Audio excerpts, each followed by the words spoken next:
Welcome to the September regular meeting of the Calgary Police Commission. I'll call this meeting to order and ask that everyone ensure your microphones are muted until you need to speak. My name is Sean Cornett, and I am currently the chair of the commission. I'm joined today by Commissioners Amtul Siddiqui, Susan Mallon, Heather Campbell, Cherie Nyson-Jordan, TJ Tsang, Kelly Ogle, Samuel Hope, Robert Tangay, and the councillors Jennifer Wyness and Terry Wong will be here shortly. Today's Calgary Police Service representatives are led by Chief Constable Mark Neufeld.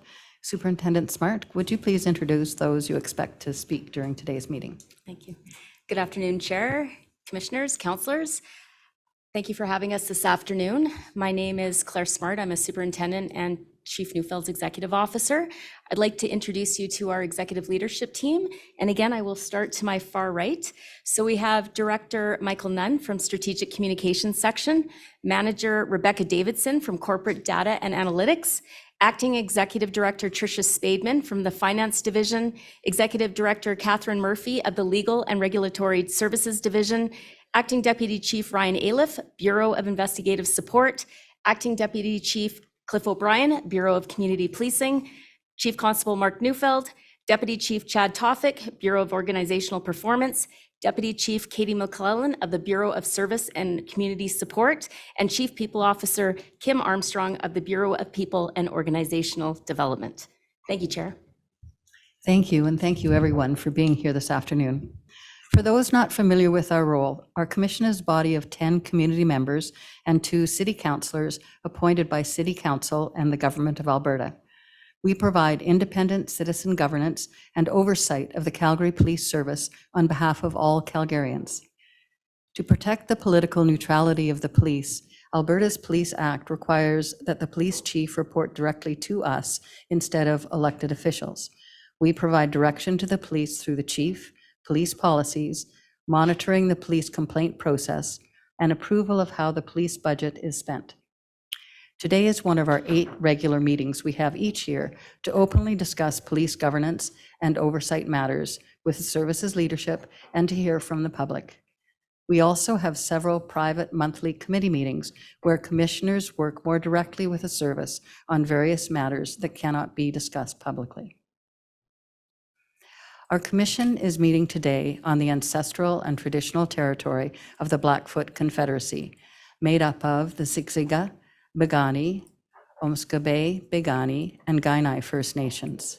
It is also home to the Yathka, Nakota, Wiskatabe First Nations, comprised of the Chiniki, Bearspaw, and Goodstoney First Nations, as well as the Tsuut'ina First Nation.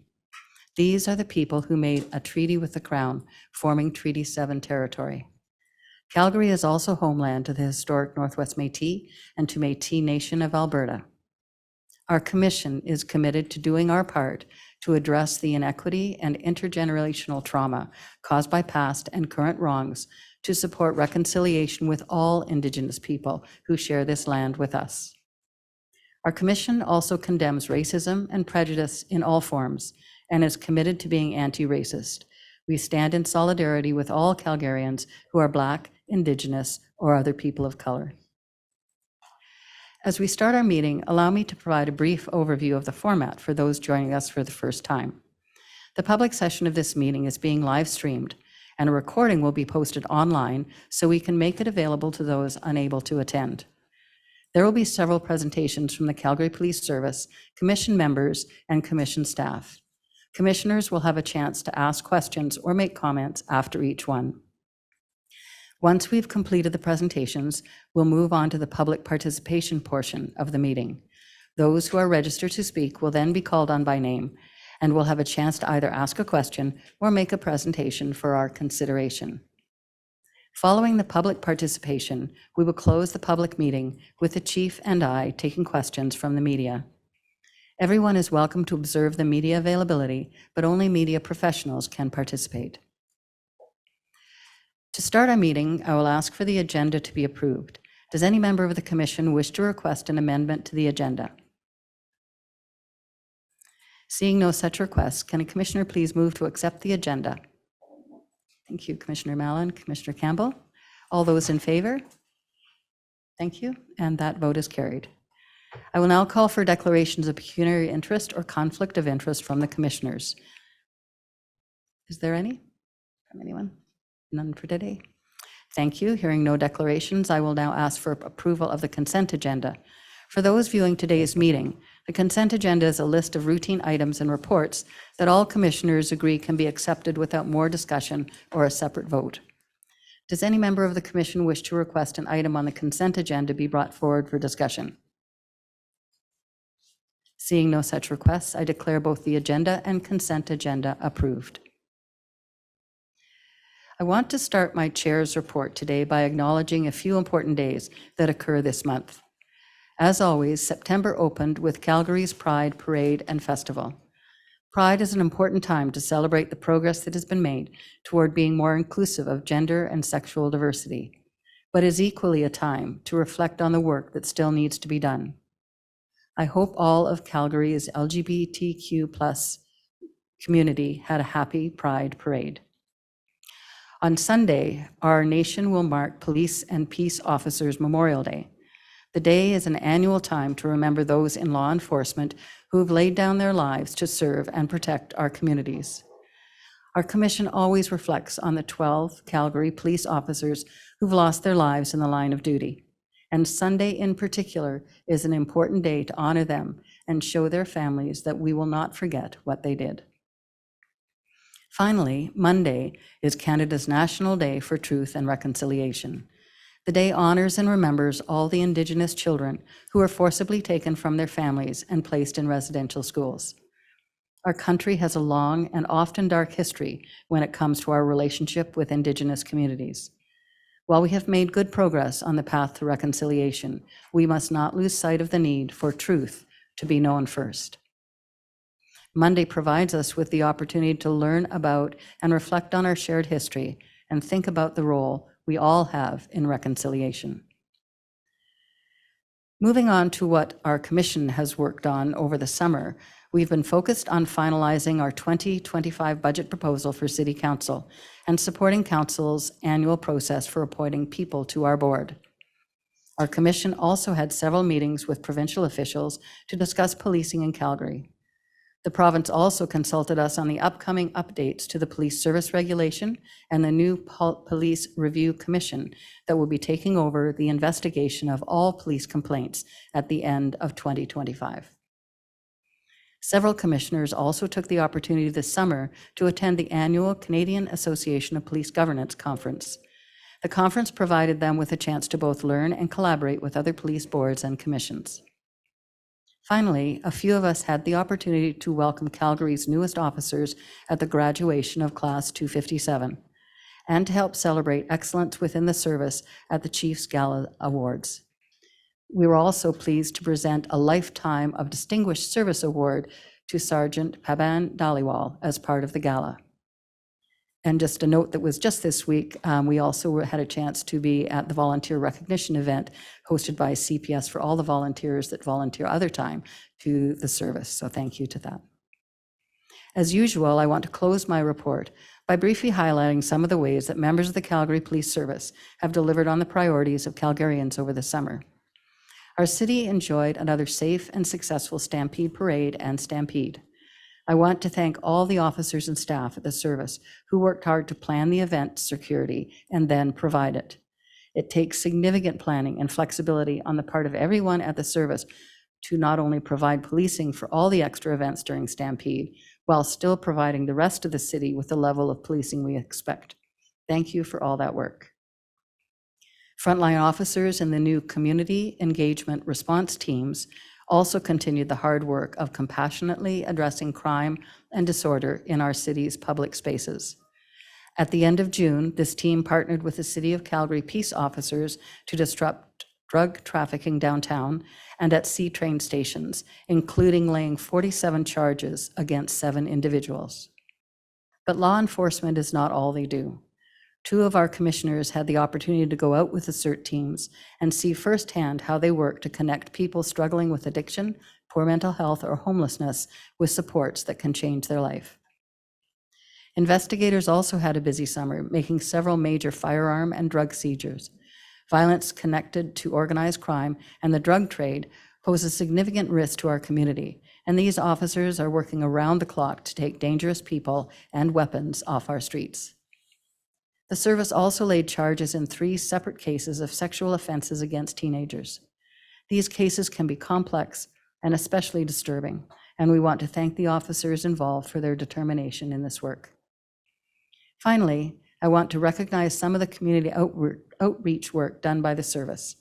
In addition to attending numerous community events and hosting Coffee with a Cop sessions, the service also hosted their first Indigenous Police Academy.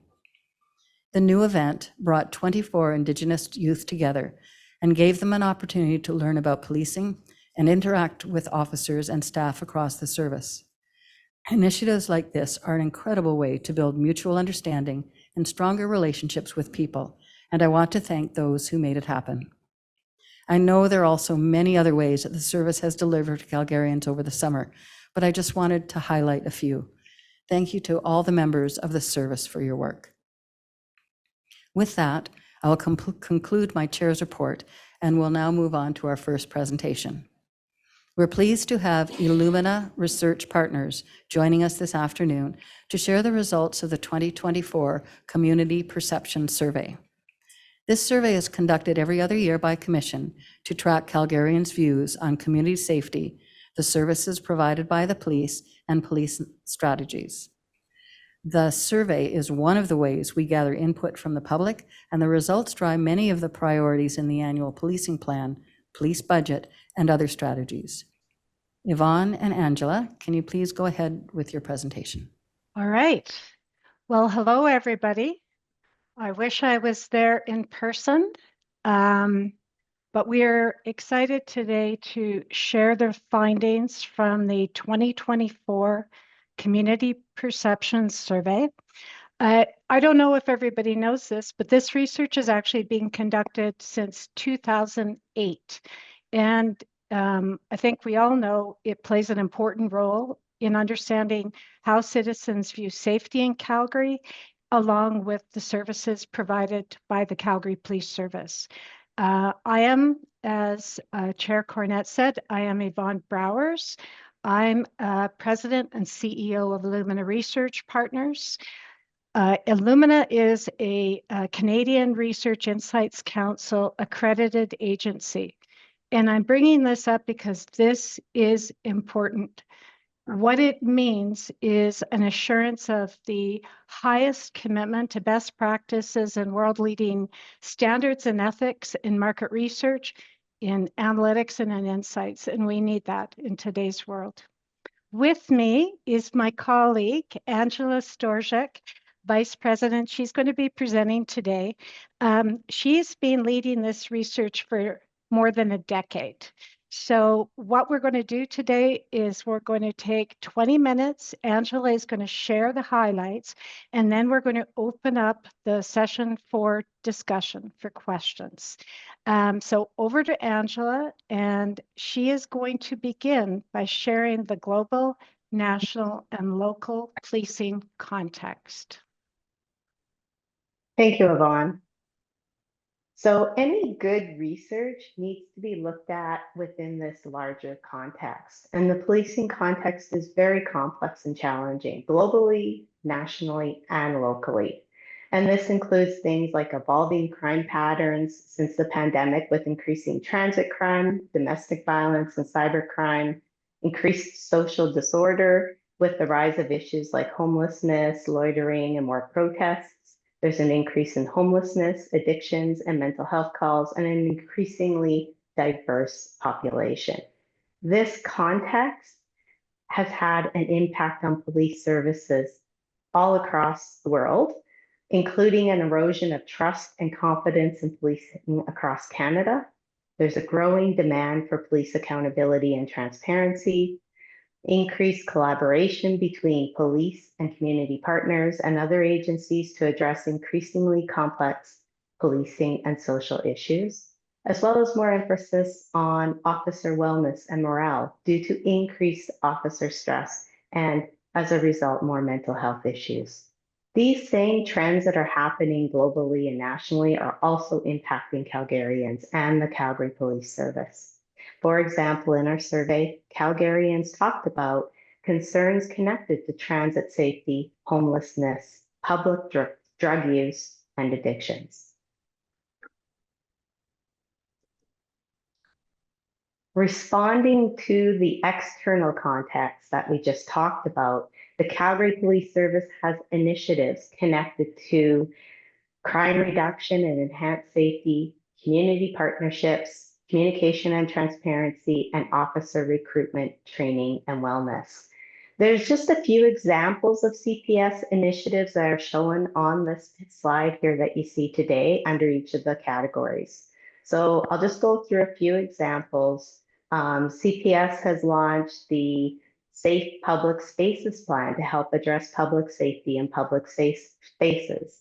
They've secured additional funding for more frontline officers, implemented the Community Mobile Crisis Response Team to help address issues connected to substance use and mental health, expanded partnerships with community agencies to better handle mental health related calls. They've improved strategies around public engagement and communication, improved practices to attract a more diverse workforce, and implemented initiatives to improve employee wellness and engagement, such as the Pathways to Engagement plan. So I'm going to make a quick color commentary. Why do we look at that? Because as Angela said, you cannot look at this kind of research without putting it in the context. We want to know, how are Calgarians responding? What does all this mean? So that's an important starting point. And with this context, over to Angela for what we learned this year. So well, as Yvonne said, let's walk through the highlights from the 2024 Community Perception Survey. So the first thing I want to touch on is the methodology. This is the 13th year of the Community Perceptions Telephone Survey. We interviewed 1,000 Calgarians this year over 8 weeks from May 6th to July 1st. And this extended data collection period is used to help minimize the impact of point-in-time events on the survey results. We also put quotas in place to ensure that we achieved a representative sample of the Calgary population by age, gender, and police district. And the diversity of cultural groups who live in Calgary are represented in this survey. For anyone who is interested, slides 55 and 56 provide an overview of the detailed results for gender, age, district, and racial or cultural groups. So let's start by looking at citizen perceptions of safety. We found that the majority of Calgarians, 86%, strongly or somewhat agree that Calgary is a safe place to live. However, perceptions of safety do remain a little lower compared to results that we saw from 2010 through 2020.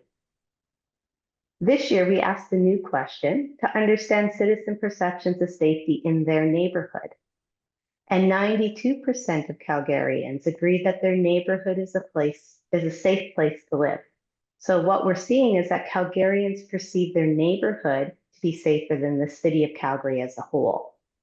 This is actually consistent with findings from the 2017 citizen consultation research, where Calgarians indicated that they felt safer in their neighborhood because they are more familiar with it and they have connections with the people that are living there. So the next topic that we want to look at is crime and safety concerns. When we ask citizens what safety or crime concern, or what we asked them was what safety or crime concern is of greatest concern to them, and then what are their other safety or crime concerns? And what we found is that the top crime and safety concern mentioned by citizens continues to be illegal drug activities, with 29% of Calgarians indicating that this is a safety concern. Theft, homelessness, and C-train LRT safety are also top concerns. And as you can see in this graph here that's on the slide, homelessness right here and C-train LRT safety, these have been steadily increasing as a concern by citizens since 2020. On the other hand, what we're seeing is violent crimes and illegal gang activities. They have slipped a little bit, or they're a little lower as an identified concern by citizens over the past couple of years.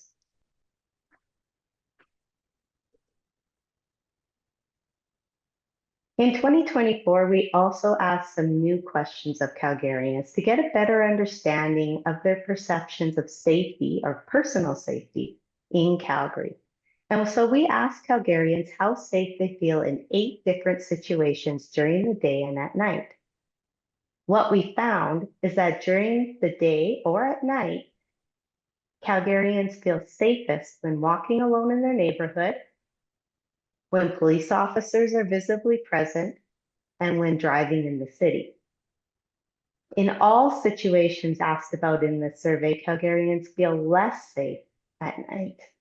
Safety at night is perceived to be highest when police officers are visibly present. And you can see that here. Calgarians feel the least safe when taking public transit or when sharing public spaces with people dealing with addictions or mental health or homelessness.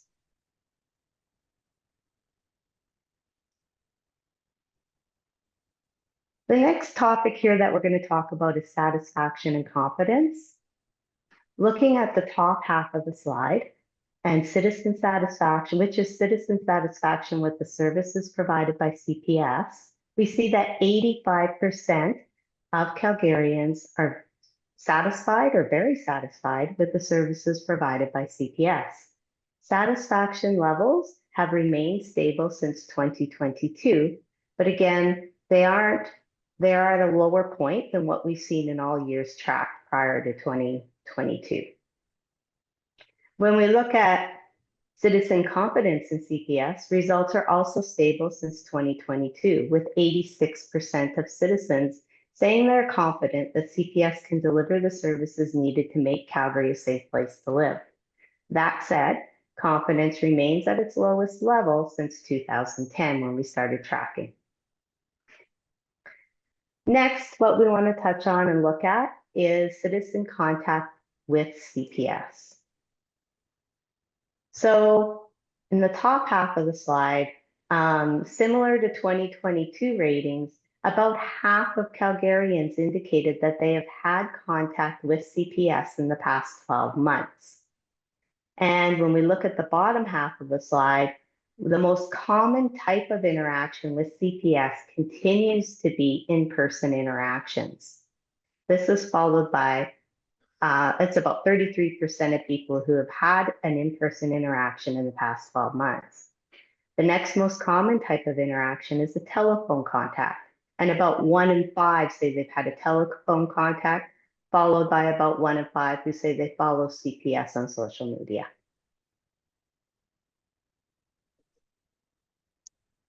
The next topic is victimization, and what this is about is it's understanding how many Calgarians have been a victim of crime in the past 12 months. And what we found is that result is about 14% of Calgarians have been a victim of crime in the past 12 months. And what we can see here in this line graph that's on the slide is that that result has been fairly consistent since 2016. So there hasn't been a change in the percentage of Calgarians indicating that they've been a victim of crime in the past 12 months. However, what has changed since we last asked this question in 2018 is the type of crime that has been experienced. This year, 63% of Calgarians experienced a property crime, which is significantly down from 83% in 2018. And what we see is that 21% experienced a person crime, which is up from 9% in 2018. So there has been a shift in the type of crime that's being experienced. This is consistent actually with the crime trends experienced in Calgary since the pandemic.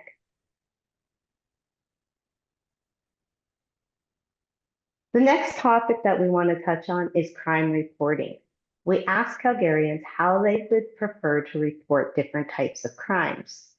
And generally speaking, Calgarians' preferred channel to report crimes has not changed since we last asked this question in 2020. 911 remains the most preferred method for reporting crimes against the person, domestic violence, and residential and commercial break-ins. The non-emergency line is preferred for most property crimes, like theft from a vehicle or car prowling, theft of property, vehicle collisions where the vehicle is drivable, damage to vehicles and property. That said, there is an increasing trend of Calgarians wanting to report crimes in person. And we can see that quickly on this page. So basically, with that increase in people wanting to report at a police station, fewer are wanting to report online or through the non-emergency line. That's on slide 44.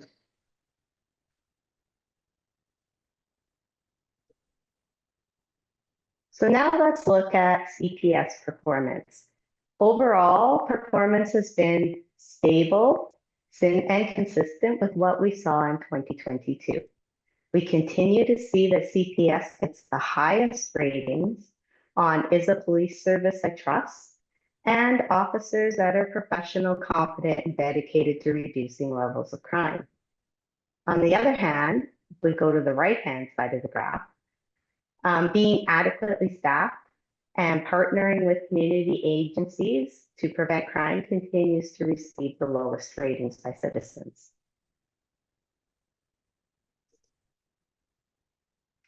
Adequately staffed is the lowest, has the lowest performance, as we saw on the prior slide, in 2024, which is consistent with what we saw in 2022 as well.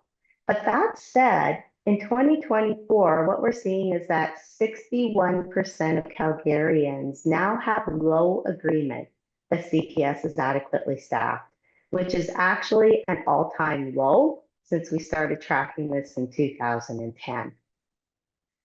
So that's an important note on citizen perceptions of how well staffed CPS is. When we ask Calgarians to tell us in their own words, what could the Calgary Police Service or the City of Calgary do to make them feel safer? What we found is that 41% of Calgarians mentioned a more visible police presence.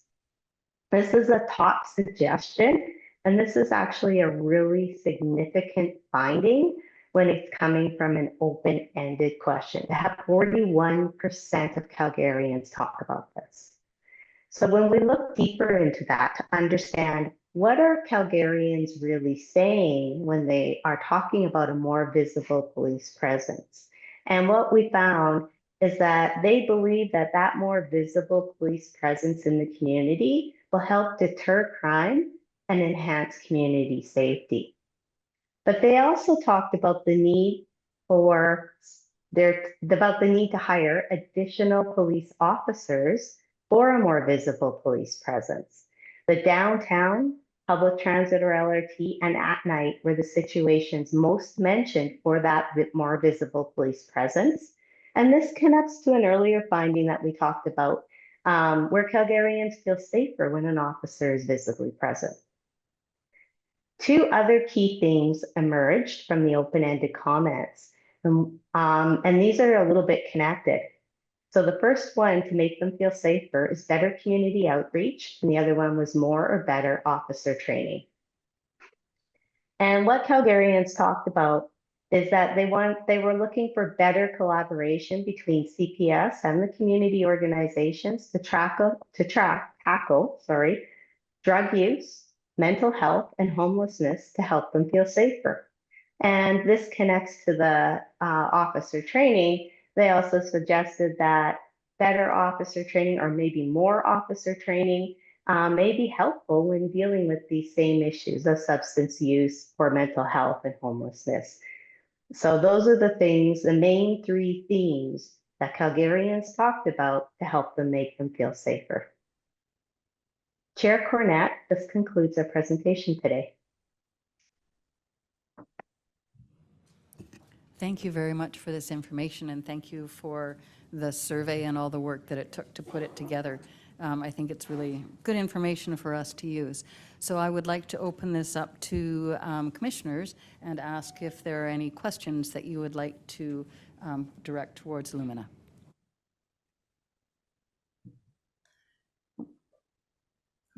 Commissioner Campbell? Thanks very much.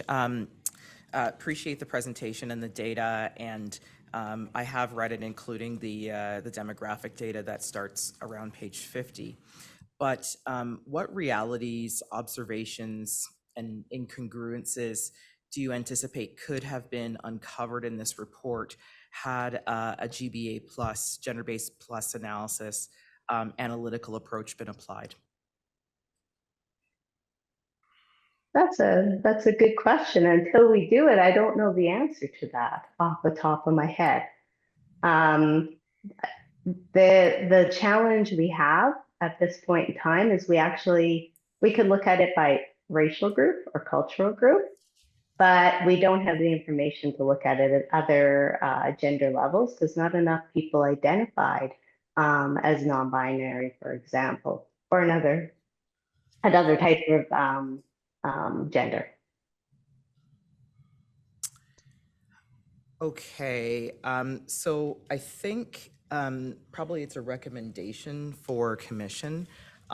Given what we're about to learn in our next section of the meeting on race-based data in CPS, and we know the clear difference in the amount of violent crime experienced by Indigenous and diverse racialized members of the community, we ought to look at a process by which we could, commission could engage this survey and the survey result data in a GBA plus type approach. Thank you. Thank you for that. I'll come back to whether we need motion for that or not. Yeah. Okay, so we'll come back to that in a moment. Thank you. Commissioner Siddiqui. Thanks, Chair. Thank you so much for the report. My question is around that most individuals came into contact with the service in person. Can you break that down a little bit? What does in person mean? In what instances did they come across them? When we asked, sorry, I'm just going to that page right now in the report.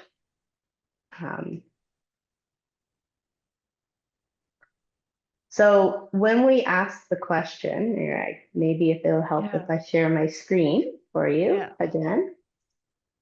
So when we asked the question, in the past 12 months, have you had any contact with the Calgary Police Service? This does not include parking control, bylaw officers, or Calgary Transit officers.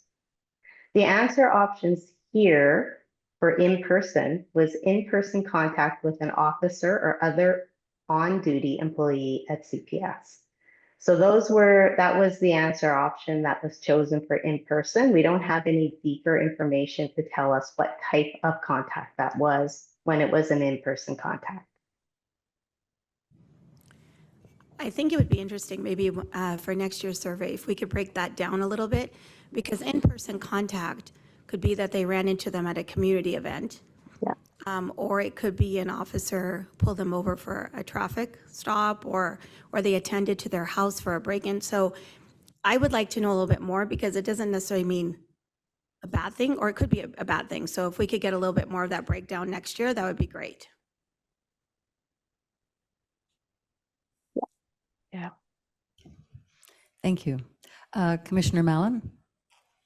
Thank you, Chair.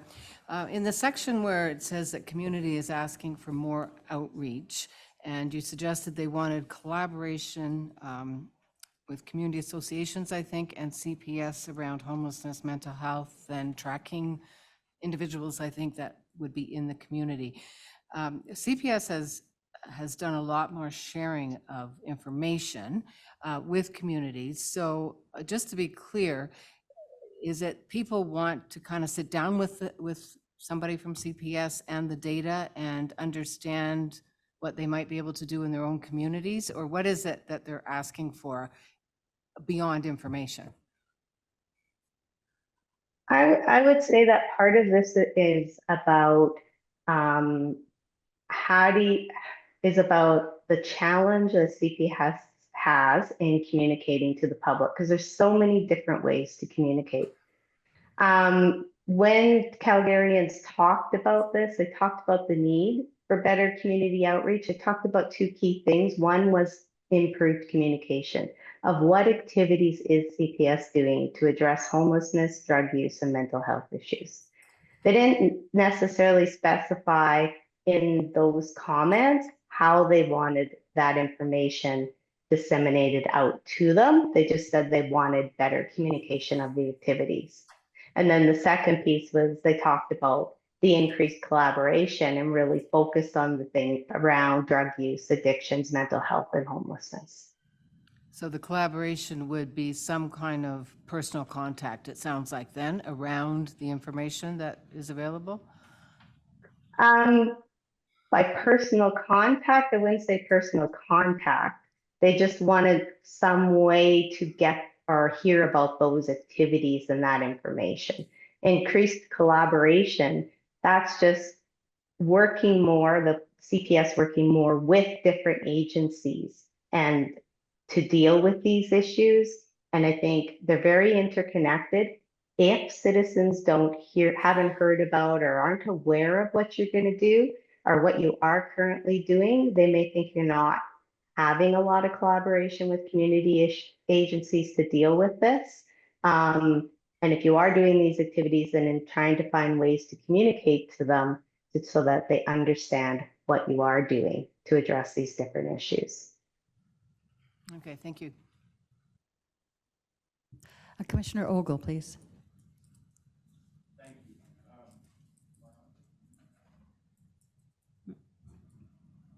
No? Further to Commissioner Campbell's question, when I look at the survey on page 83, I think it is, you don't say what the question is about male, female, or other. Why would the person not be given the opportunity to declare something different?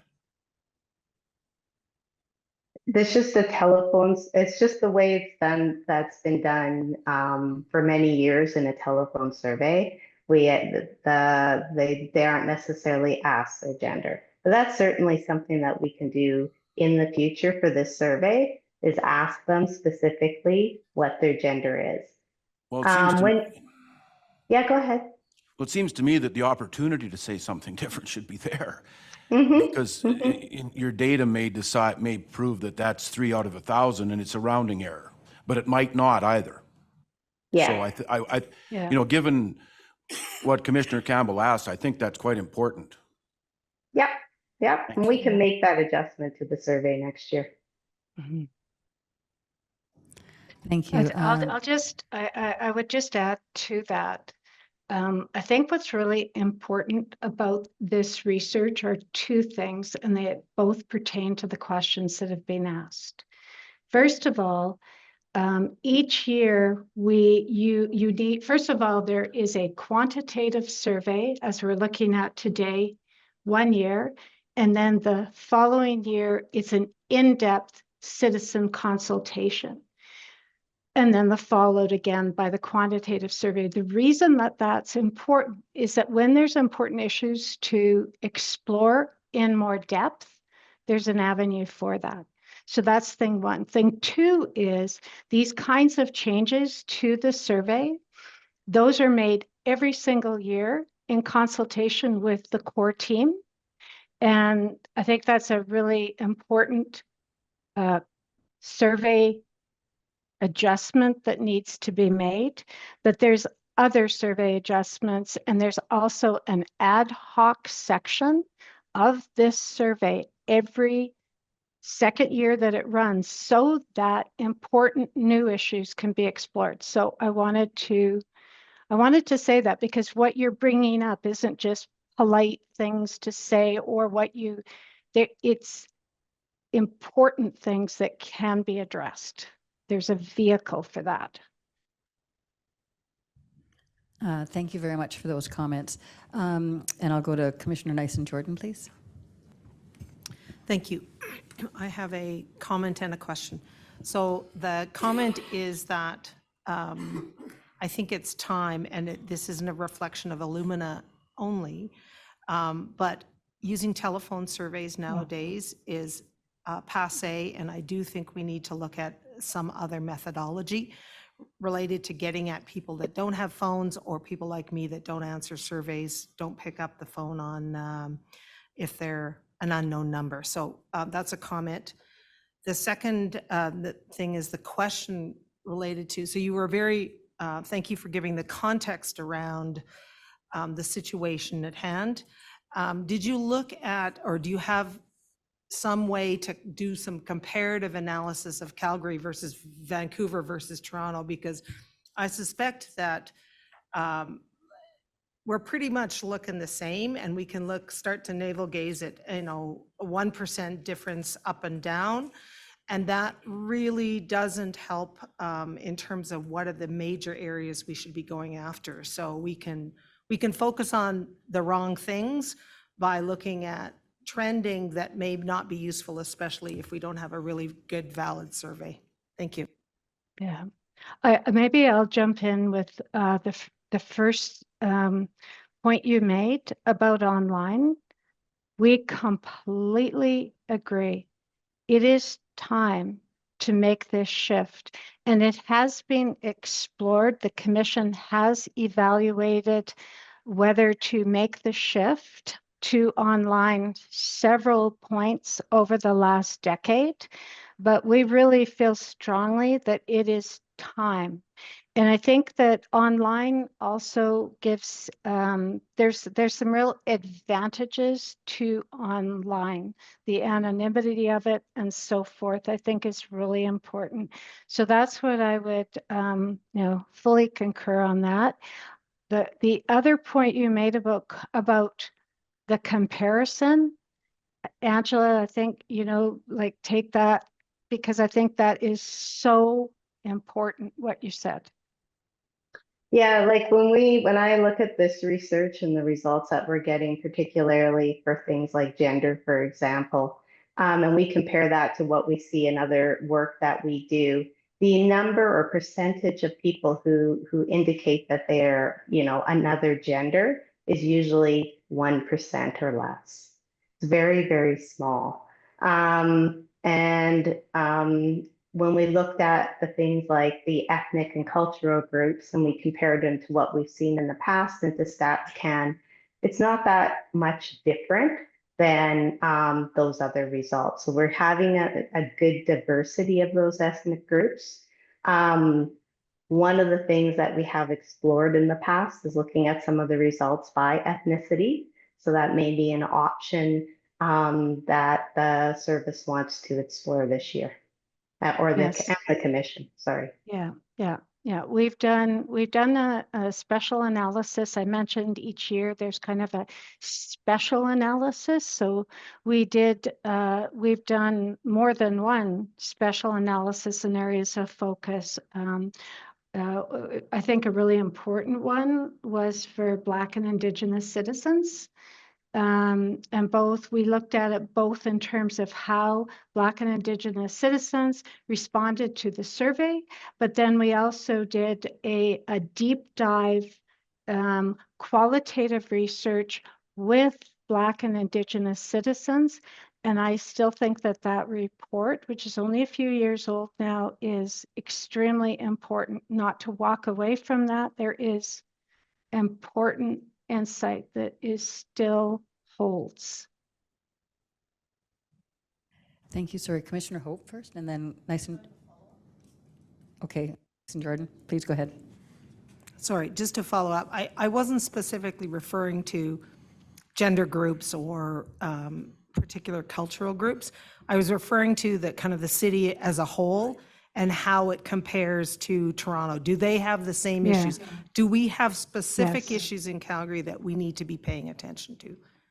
So that was the that we started, Angela started with those first two slides on context. And so, so we look at what is happening in police services in Canada and North America, globally. And that first slide that Angela shared shows that many of the situations and the challenges that the Calgary Police Service are having, perceptions, the whole kit and caboodle is consistent with what is happening in other cities in Canada, North America, and globally. So there's a bigger context here, and I think that your observation about that is really important because we can only analyze within the context.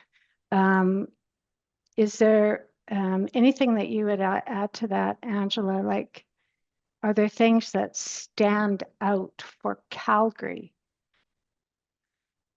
When I look at the external context, which is on screen right now, a lot of what we're seeing here in that external context is exactly what we also hear from Calgary citizens.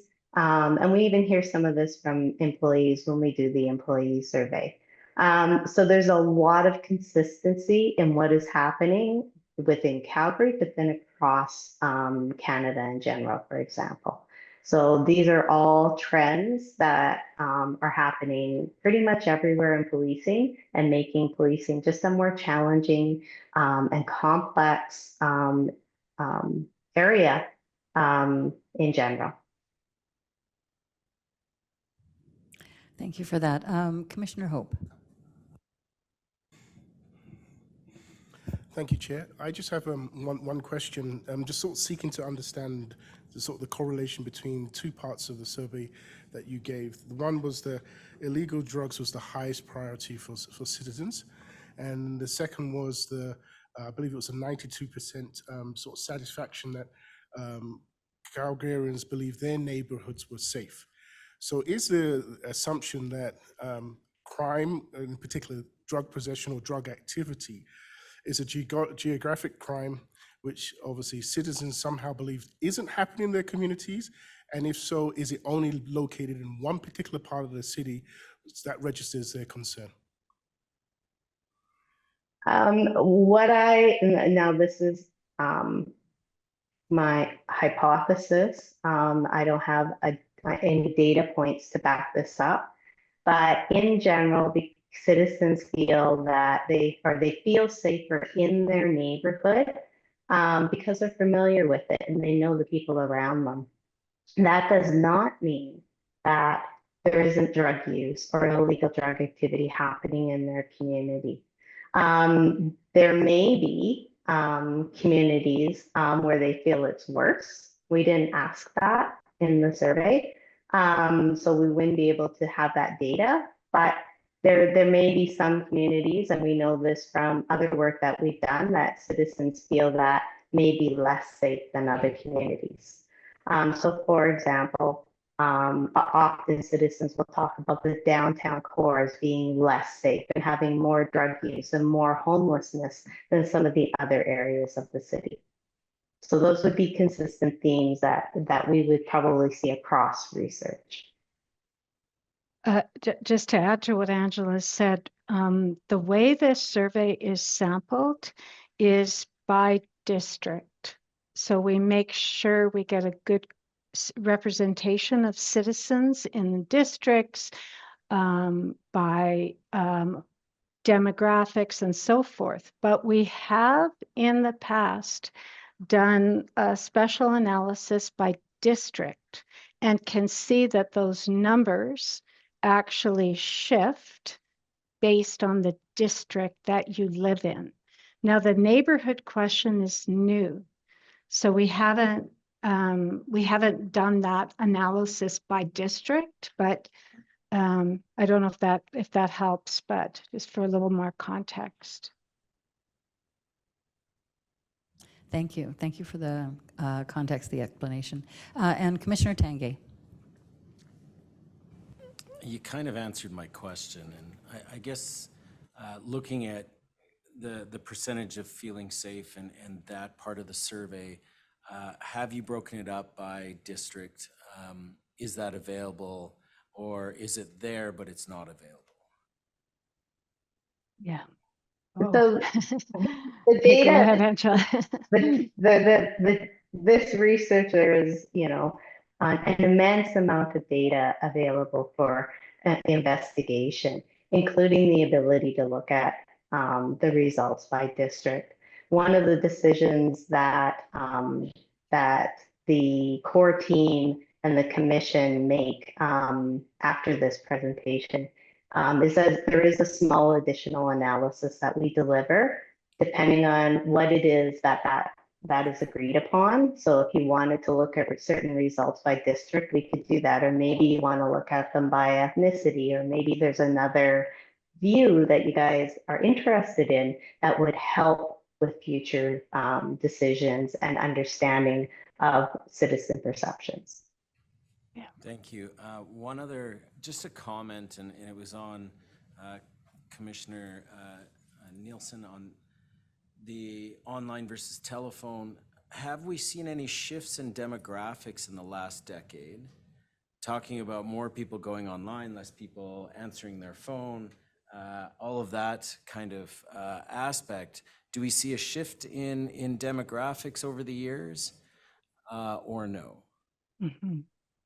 So we're fully aware that there is a big change in how many people own, say, a landline versus a cell phone, for example, or who is more willing to pick up their phone than others.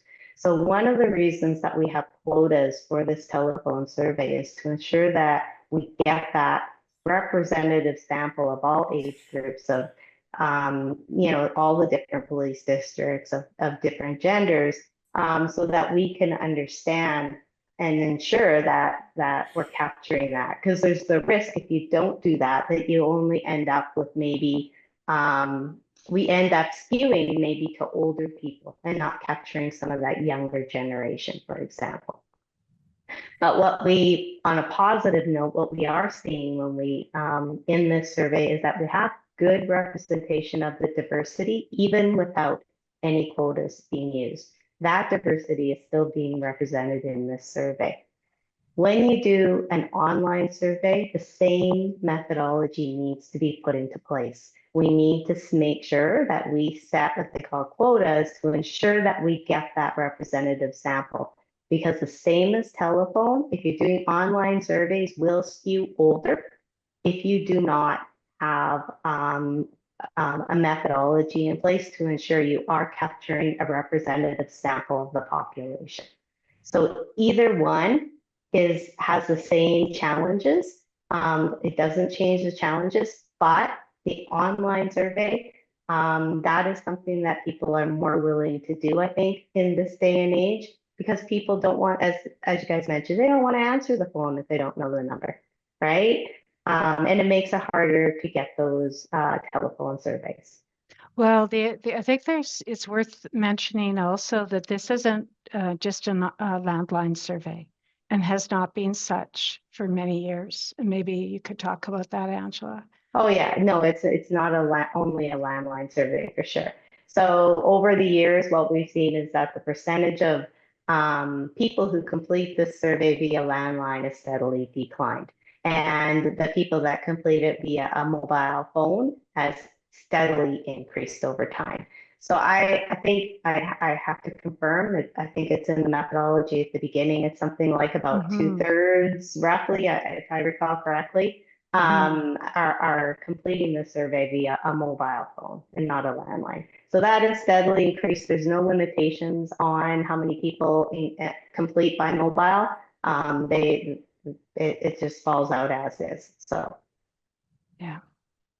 Thank you very much. I worry if we make a sudden shift from one form of survey to another form of survey, we may get a different, it may not change demographically, but there may be different agendas in place, and certainly those engaged in social media may be slightly different than those not. And so it'd be nice to kind of have them both together if we were to do it. And It'd be interesting to see if you had an online survey and a telephone survey and then compare the two to see if there's a difference. If there isn't the first couple of times, maybe we can eliminate the telephone.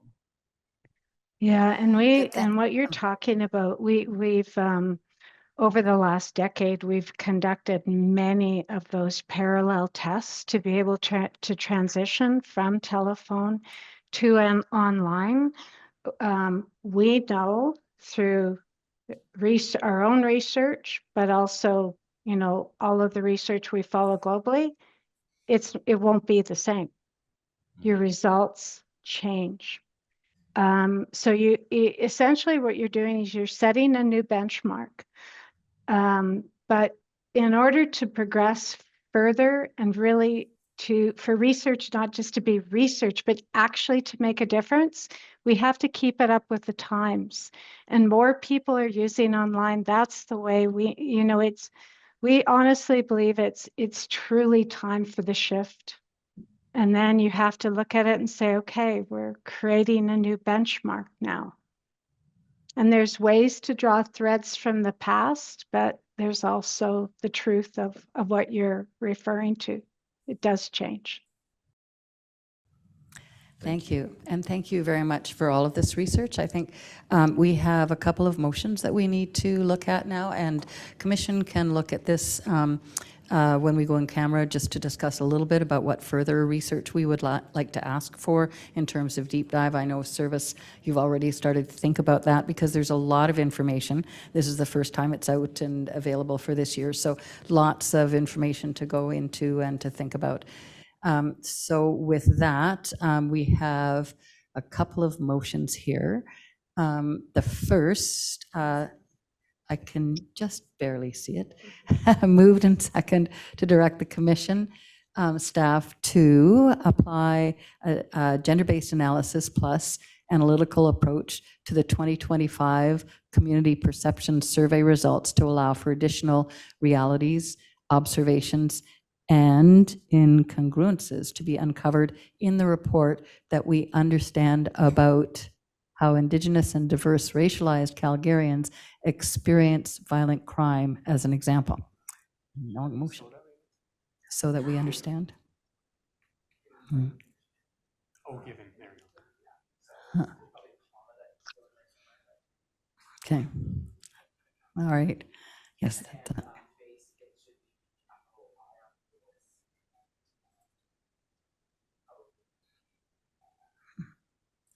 Yeah.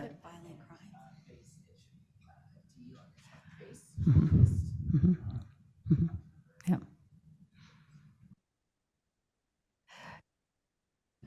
We can work on those edits. Did you want to raise violent crime? Yeah, I don't know why we have to give that as an example.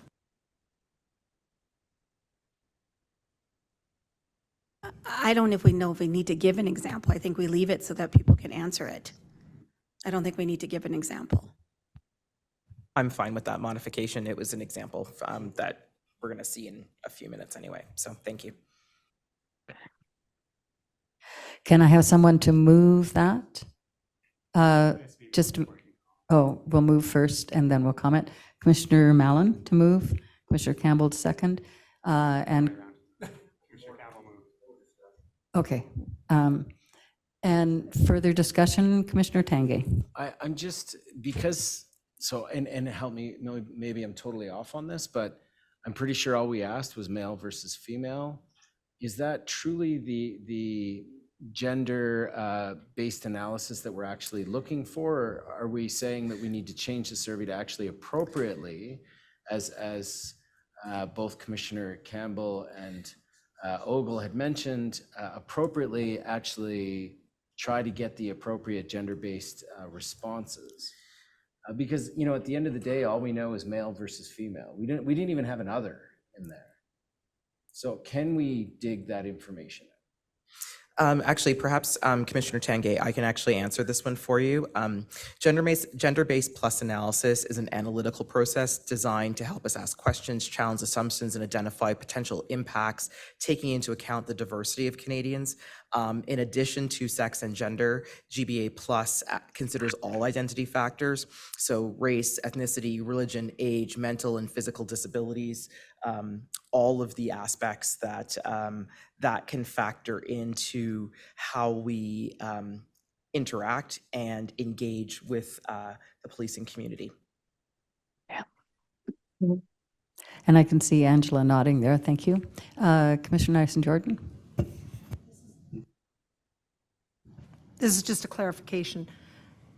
You're asking, the motion is asking for it to be done next year's survey. We're not looking back at 2024 data because we don't have that, right? Right, thank you.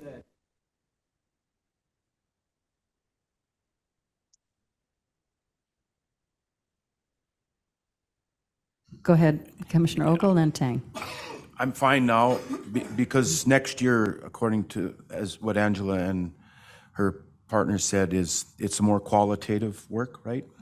Not as much quantitative. So I'm all right with this now. Yeah. And Commissioner Tsang, and then I've got a comment on process. Thanks. I agree with the intention, but I think the motion is too long. I think we should cut approach to the 2025 community perception survey results, period. And then all the others, I think, just a context, and they already understand. Thanks. Thank you, Commissioner Chajal. Can you move that amendment, please, Commissioner Tsang? Happy to accept that friendly amendment. And we've got Commissioner Siddiqui also seconding it. And I would just like to comment that in as much as we have traditionally, and as pointed out, 13 years, done the quantitative, qualitative each other year, we also at the beginning of the year, we looked at this when it came forward, I think in March or April, just to say, this is where we're going, is that okay for everybody? And so we will have an opportunity to adjust the process if we choose. So it's not written in stone. It's becoming a little bit of a tradition, but it's not written in stone. All right. So, is anyone opposed to the amendment to shorten this motion? Nope. All right. And so, can I have a vote on the motion? We've got move second. Everybody in favor? Any against? Motion's carried. Excellent. The second motion is move and second direct to the commission staff to include in the next community perception survey a breakdown of the question of citizens who've had contact with the service into more specific categories. We might have this wrong, so if that's Yeah. what you had in mind. It is wrong. Okay, I'll turn over to Commissioner Sigui. No offense. I actually just wanted the breakdown of those in-person contacts. What does that mean? So are they in person because they saw him at a dinner, or did they attend a crime in the neighborhood, that type of thing?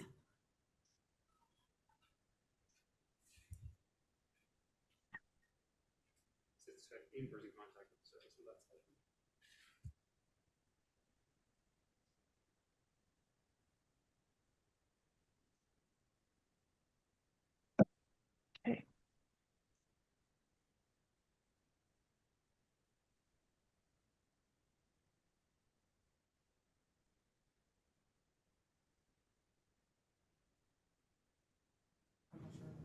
Yeah, I don't know if I need the breakdown of the citizens. I just need but who have had an in-person contact with the service, and to specify what that contact included.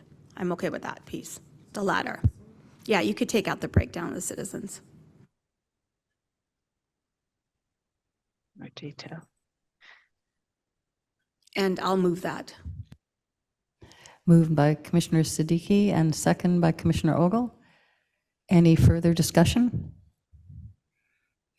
Then can I have a vote? Those for this motion? Any against? And the motion's carried. Perfect. And we have one, yes, we have two other reports to receive. Well, we just need a motion. to accept the chair's report for information. Sorry, I forgot that earlier. Commissioner Nyson-Jordan, Commissioner Campbell, can I have a vote? Any discussion? Nope. Okay, and a vote, those in favor? Any opposed? No. Okay, that motion's carried. And with that, I'd like to say thank you very much to Illumina. It's an excellent set of work, and we will be back in terms of what additional depth we want to look into for this year, and then, of course, we follow on with next year. So thank you so much for your time and attention to all of this. Much appreciated. Thank you. Yeah, Bye thank for you, now. everybody. Bye. Thank you. Bye-bye. So with that, we can now move on to presentations from the Calgary Police Service, starting with the service's release of race-based data. Just to comment on this, the collection of race-based data has been a top priority for our commission and was part of the commitments that we made with the service around systemic racism in the fall of 2020.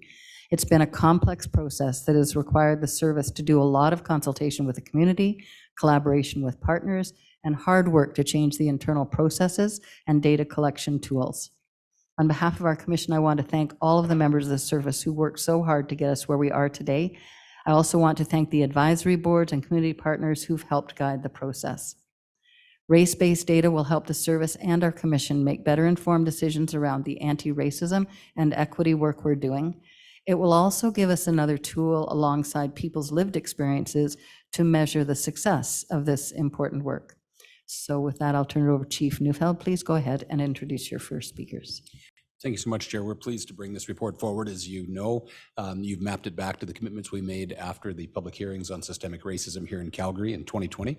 So a lot of work, as you referenced, has gone in and worked with community and internal to the service. So again, very pleased to bring the report forward. I'll pass it over to Deputy Chief Tofik, who will take us through the presentation.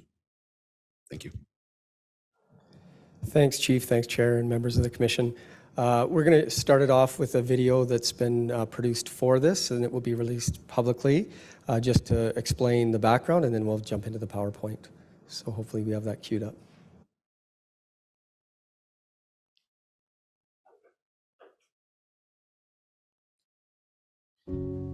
In our commitment to anti-racism, we made a promise to collect and report race-based data. Driven by community consultation and the belief that true transparency and equity are the foundations of trust, we believe sharing this data publicly is a testament to our dedication and accountability to Calgarians. We recognize that the data alone is not representative of the whole picture. For some, this data may not align with their lived experience. Acknowledging and addressing both the data as well as the experiences of Calgarians is integral as we work together to build continued trust through dialogue and action. We recognize that transparency is not just about sharing data. It's about engaging with and listening to the community, understanding their concerns, and working together to find solutions. As we move forward, we continue to analyze the data in greater depth, exploring potential biases or systemic issues that may be embedded within our policies, procedures, and practices.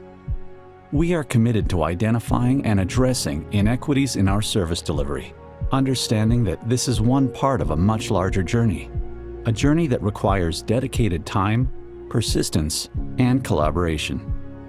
The Calgary Police Service, committed to transparency, trust, and the safety of every Calgarian, now and for the future.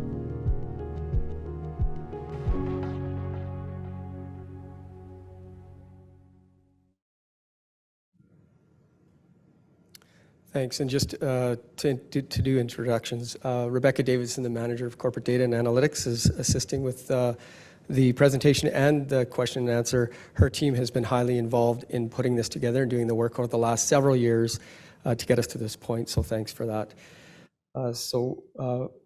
We'll just get the presentation slide deck up and then we'll get going on it.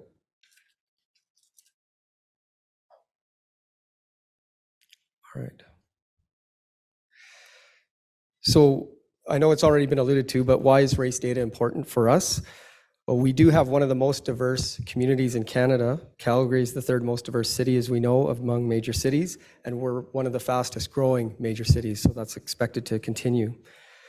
The data is pivotal in providing understanding. It establishes a common baseline from which we can build upon. We know with this data that we're going to talk through today, it's a start, and we'll build upon it as we go forward. So it's not perfect in the first instance, and we'll talk about limitations in a few minutes. We can't just collect the data. We do need to share it, analyze it, and that will inform future policy, procedures, and improvements to our service delivery. Without capturing the data, we can't really assess where we are now and where we need to go for the future. And additionally, our community has been asking for this type of data, and in most major communities, they have been as well over time. So this is our commitment to go there. So just getting into the methodology and approach, because we want to set the stage around what this is and what this isn't. First and foremost, community engagement. As the chair said, we have engaged our community through our diversity advisory boards, the anti-racism committee, and others to inform the work that we've been doing and make sure that we are on track, doing it the way we should. And that doesn't end here. That continues as we go. Disproportionality exists. We see that, and we know that. We'll go through an example that demonstrates that.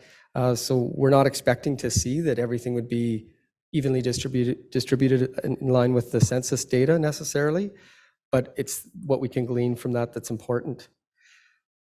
There are limitations to our analysis. To be very clear around that, it's based on officer perception data. So it's not about asking for self-identification, it's what the officers perceived race categories to be in the moment. And we know there are limitations to that. We're all human, and making that assessment, there's errors. There's tests you can do online that demonstrate that. You can go in and do the test, and you'll see we do make mistakes. Everyone's human that way. Data mining was required. So in some instances, we have those records in our system with the race data in there. Other records, we may not. So by going across a number of different records, or for one individual, you may be able to get that data to fill in the gaps.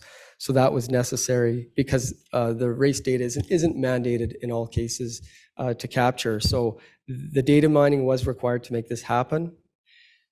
Underreporting, which we know and is well known to be a factor, we have to keep our mind paying attention to that, as we know that even though we see the statistics, the underreporting could influence those and where things sit among different categories. Not all the subjects in the analysis were from Calgary, so we dealt with all police interactions that were documented. So if someone was from outside of Calgary, that would be captured. So it's really about the interactions that police have had with people in Calgary, not just with Calgarians. And statistical significance was not tested. We know from the research community, they would wonder, did we go to the statistical significance level? Not with this initial analysis, but that's something on the radar for future. And around the aggregated data, of course, we had to look beyond every record because there were gaps, and others we had to try and fill those. So when you look at a broader record system, number of records, and even outside of more than one system, you can fill in those gaps. The use of force data was not proportionate to interactions. You'll see there's 2 years of use of force data, but in the initial report, the main report, there was 5 years of data. So we know that moving forward, we'll commit to that on the use of force data to include that. And actually the way that'll happen is as part of the annual de-escalation and use of force report, because it would have broader context in the context of that discussion. And lastly, the analysis may not reflect what the community is expecting. So traffic stops, as an example, isn't in the data directly because we don't capture that information. The provincial systems don't require that, don't have a field for that. It's not on your Alberta driver's license as a category at this point in time. So as such, we wouldn't have that access to that immediately. However, there may be vehicle-related interactions that are if there was an officer contact included in that. So that's where that sits. As well, we know that our records, we have about over 500,000 interactions with people annually. Of that, about 25% or a quarter results in a police report of some kind. So that's a subset of all those interactions. So the ones that didn't have a police report aren't represented in this, so we have to be mindful about that.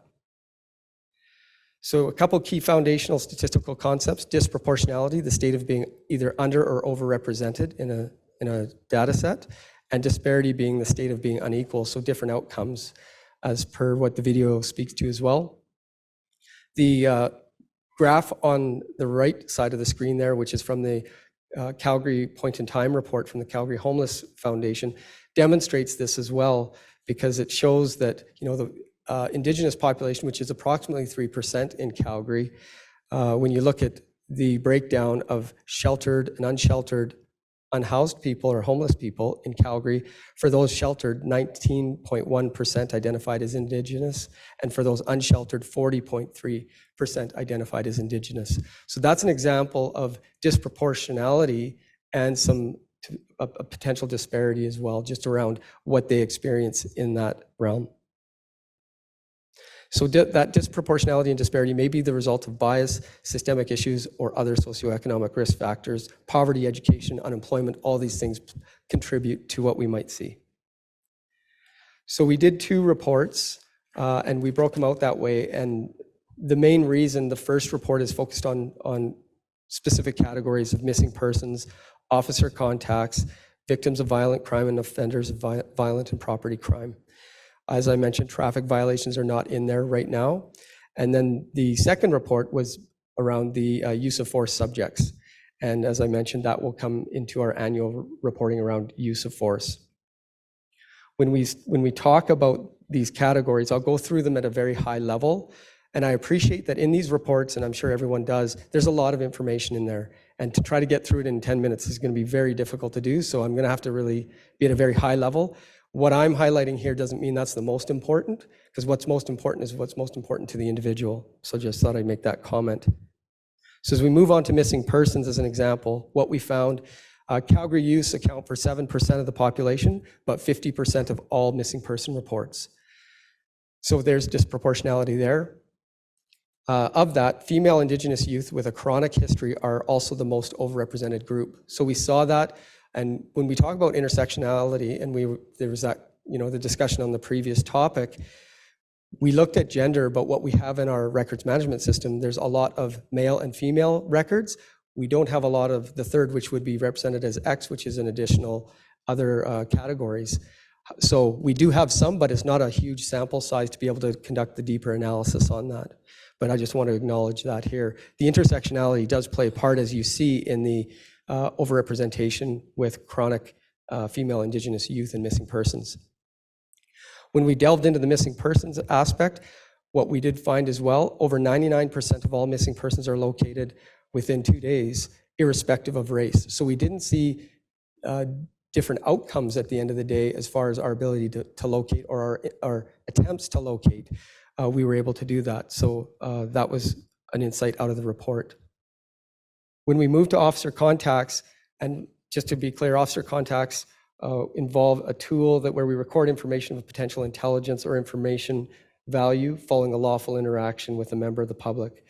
Not all of them are related to criminality. Actually, a lot result from officers offering supports, dealing with vulnerable populations, that type of thing. We did see, when we looked at that data, Indigenous subjects being overrepresented from both public and officer calls for service. So we looked at both public and officer calls.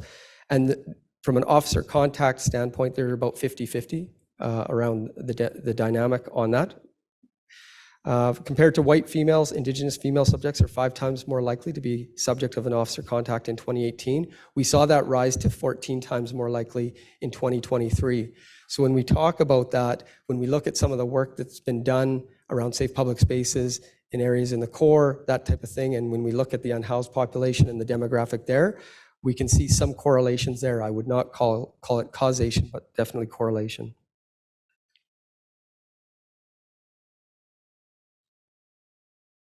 Just trying to get it to advance here.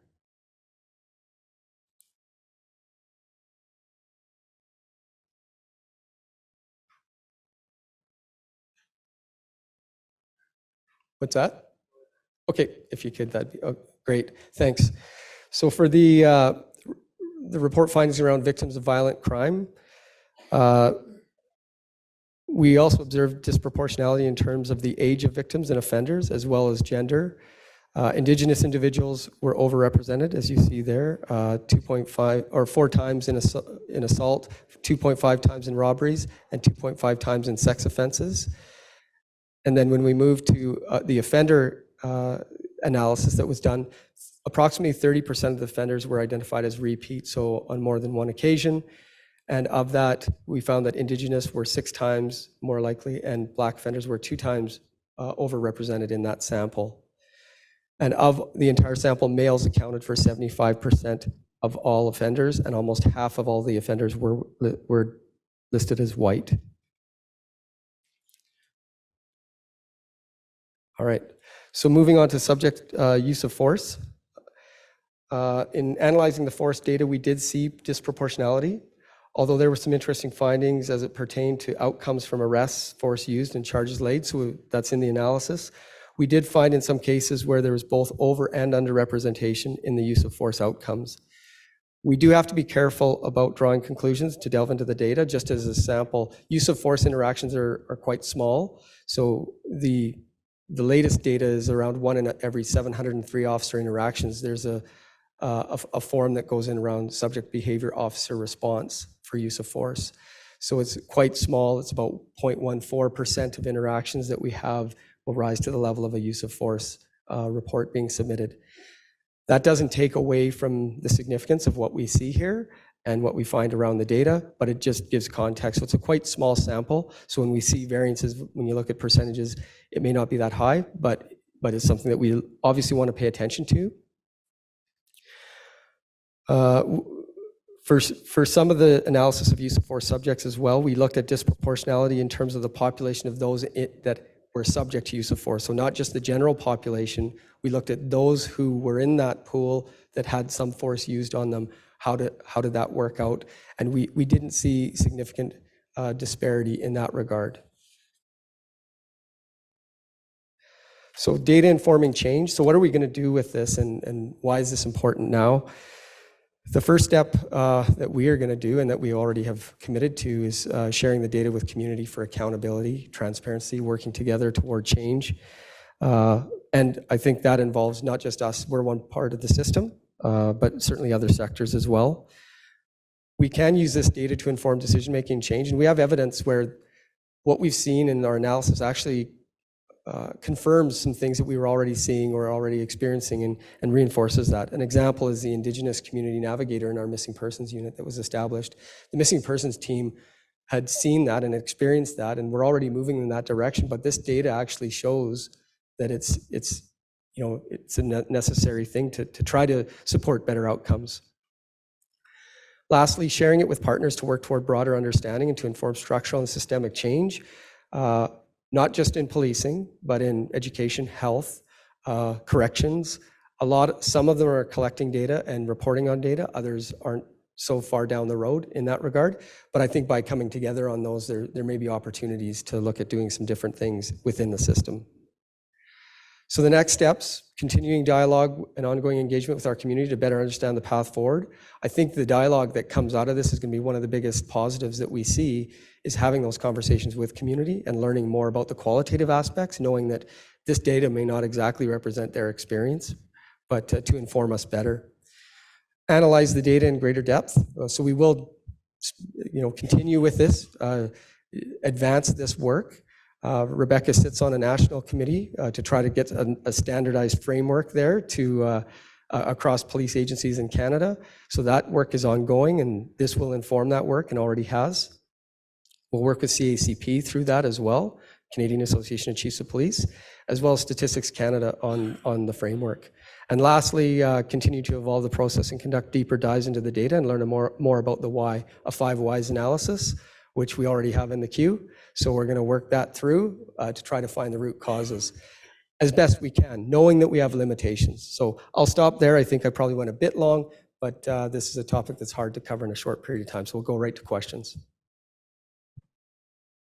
Thank you very much. It's been at least 4 years of work, and I'm sure there was work there beforehand, and just the dedication of the team that's carried on with this in spite of the various setbacks that we experienced. So thank you very much for this. On to questions, and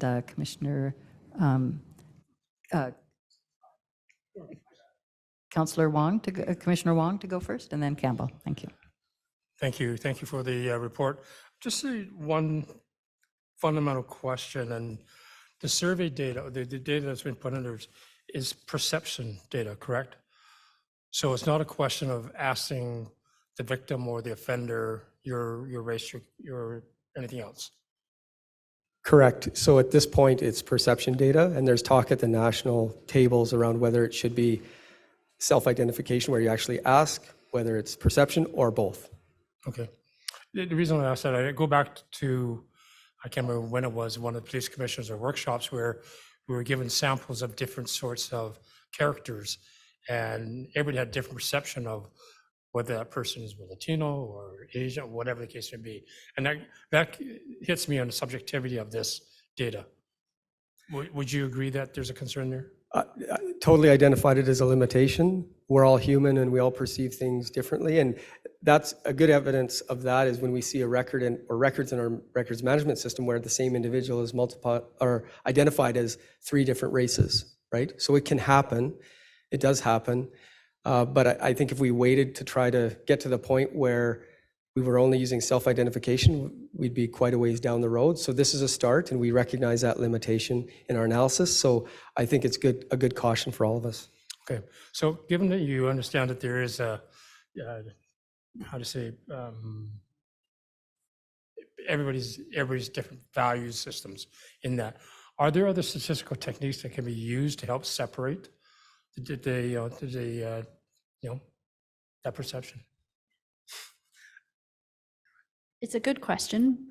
We didn't use statistical technique. What we did is we put those individuals into the racially ambiguous category because there was no clear trend or pattern in terms of how they'd been labeled.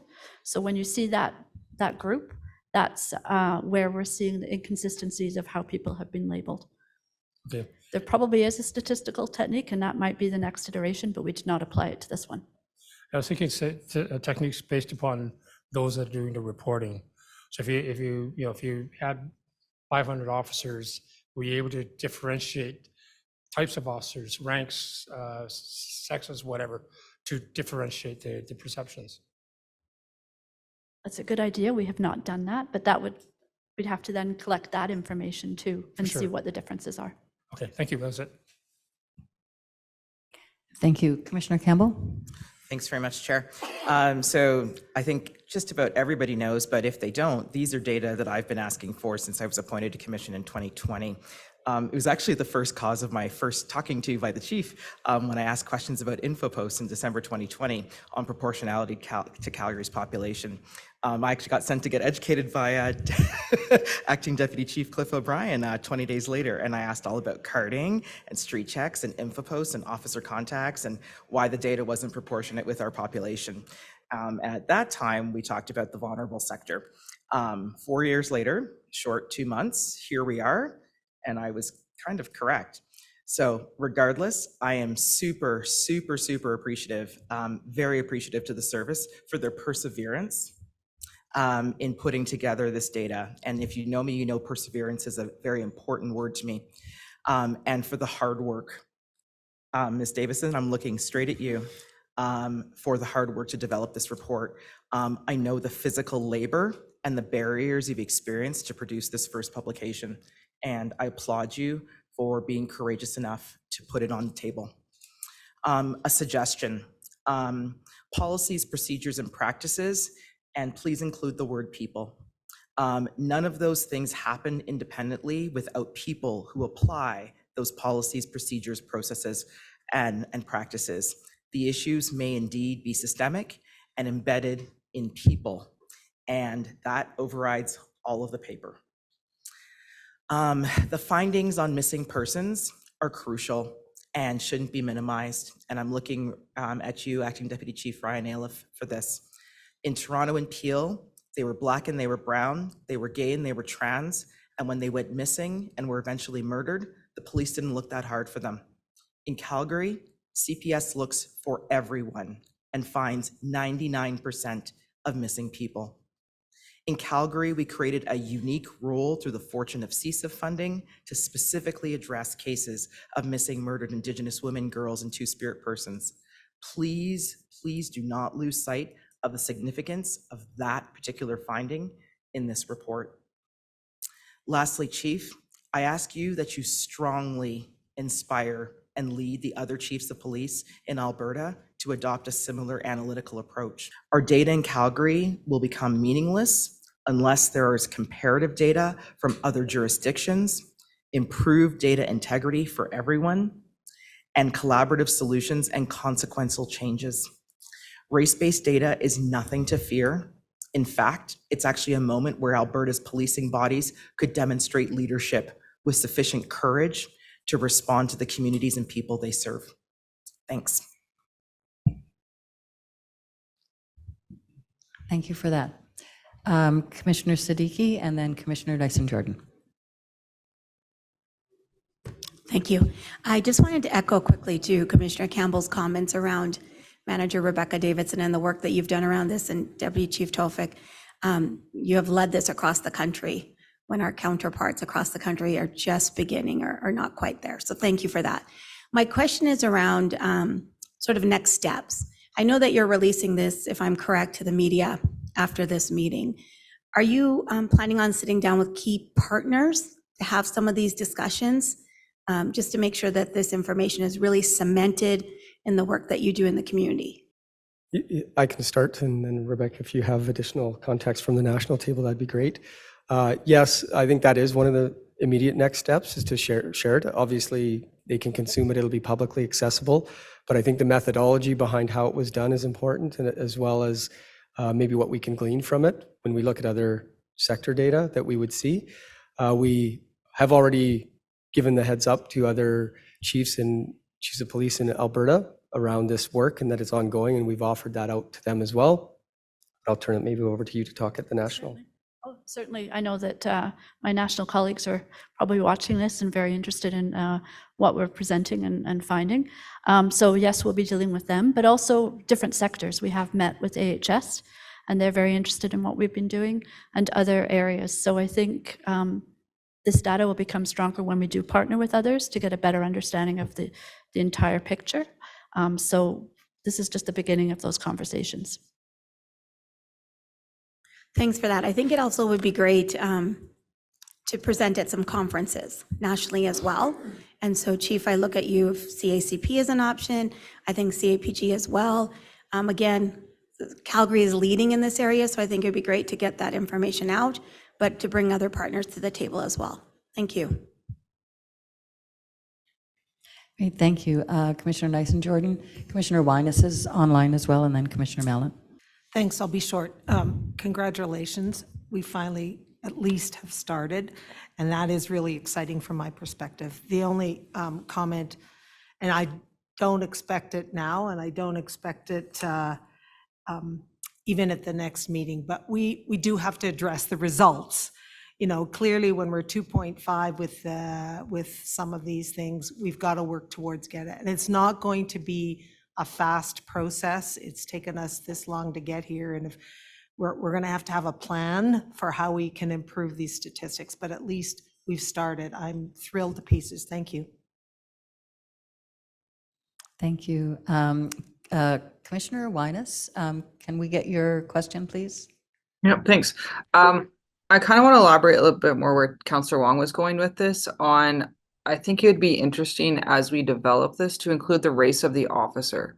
We're a very multicultural city, and we are also becoming a multicultural force. And I think that would be interesting to get as a data set. And I'm also wondering, since a lot of technology is used in the background, how can we make this not be perception from the officer, but more of a background operation, like driver's licenses, healthcare information, where we're not putting a conflict before the officer and the community? Great questions. Thanks, Councillor Wyness. I think relative to the latter part of your question around how can we make it sort of mandatory in systems provincially, that is something that's outside of our control. But I mean, this data will then inform maybe a need if community sees the need and if that would have value. So I think that's a longer game.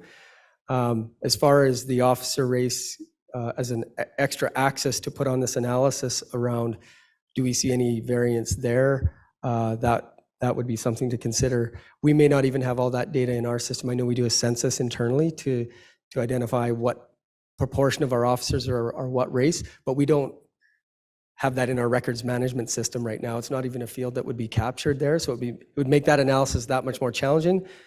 I'm confident Rebecca and her team probably could find a way to make it happen, but yeah, that's an interesting thing we can take away. Great, thank you. Thank you, Commissioner. Councillor. Commissioner Mallon. Thank you. This is just an extension, I think, of what Commissioner Siddiqui and Commissioner Nyson-Jordan were talking about in terms of next steps in terms of a plan.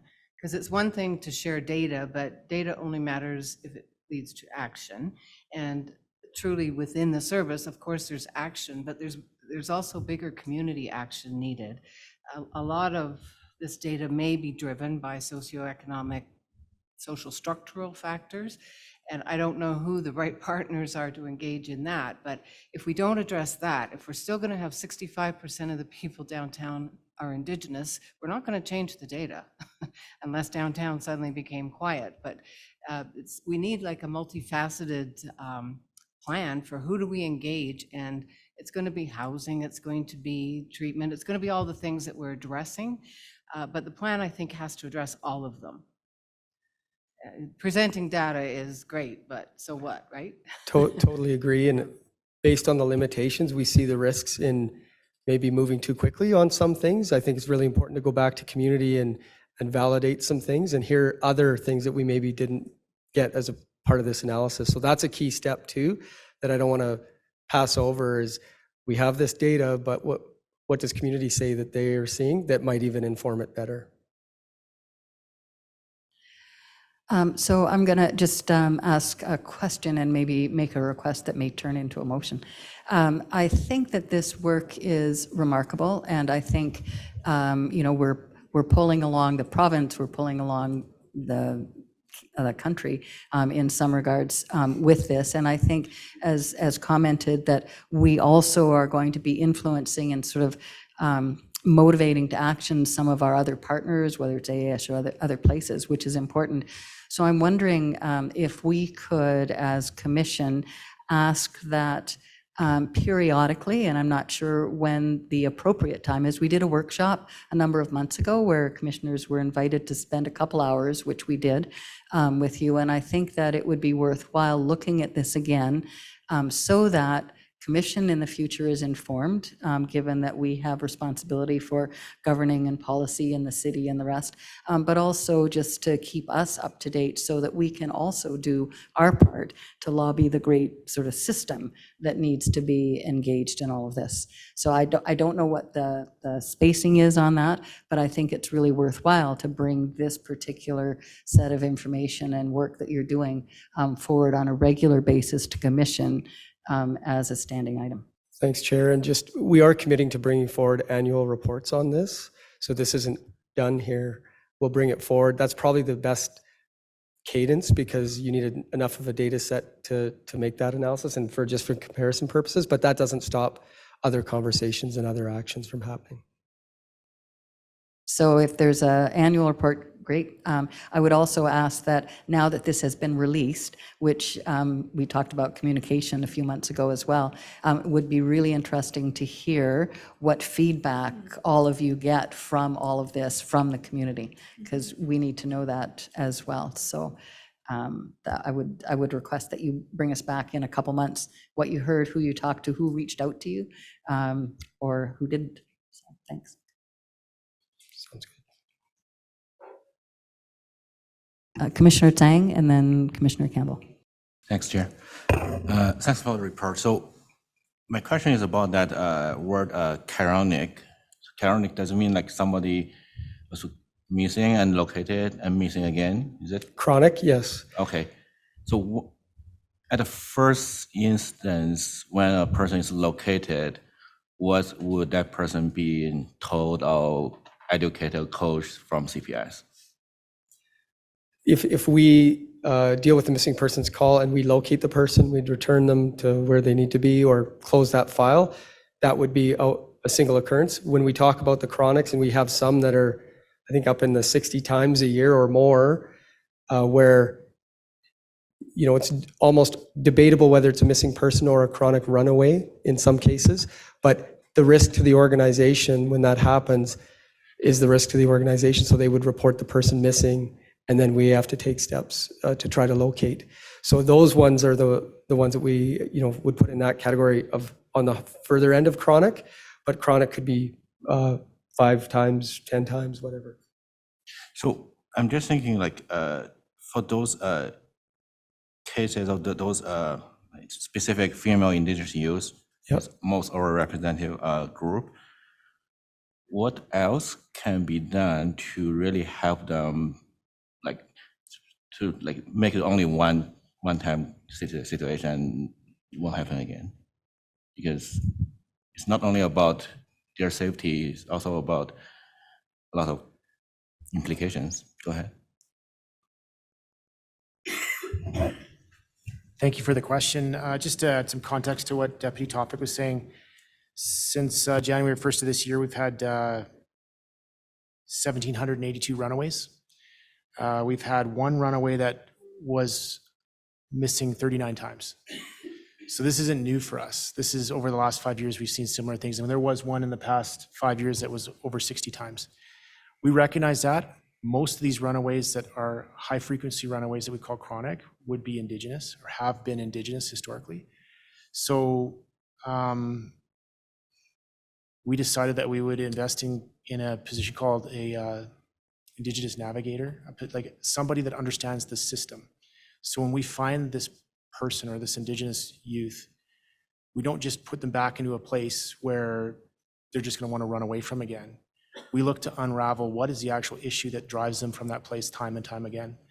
And so we have a wonderful candidate that's just been hired. She's been here for 3 months, 2 months, and she's already making connections provincially and nationally so that we're well positioned. I'm hoping that next year these numbers are going to look significantly different, and we're going to have less high numbers of chronic Indigenous youths that are running away just because of that. If that works, there's nothing stopping us from doing the exact same thing for other high groups in that space, if that makes sense to you. Yeah, thanks for the answer, and hopefully some new data will reveal the result next year. Thanks. Thank you. Any other commissioners with first questions? Nope. Then we'll go to Commissioner Campbell. Thanks very much, Chair. I just wanted to address something and the suggestion that Commissioner Wyness made with respect to being able to link data through healthcare or driver's license or anything. There are some significant privacy issues with that. And so that's the first piece. The second piece is about using technology and tools. We understand through artificial intelligence and facial recognition software right now that the highest error rates are with Black women, which are 35 to 45% in error rates. So right now, artificial intelligence and facial recognition would get me wrong half the time. That's probably not good because I think everyone in this room can identify me as a Black woman, but the artificial intelligence tool would get it wrong half the time. So let's understand the context in which we're working with and the capacity and accuracy and precision of the technology tools that are available to us.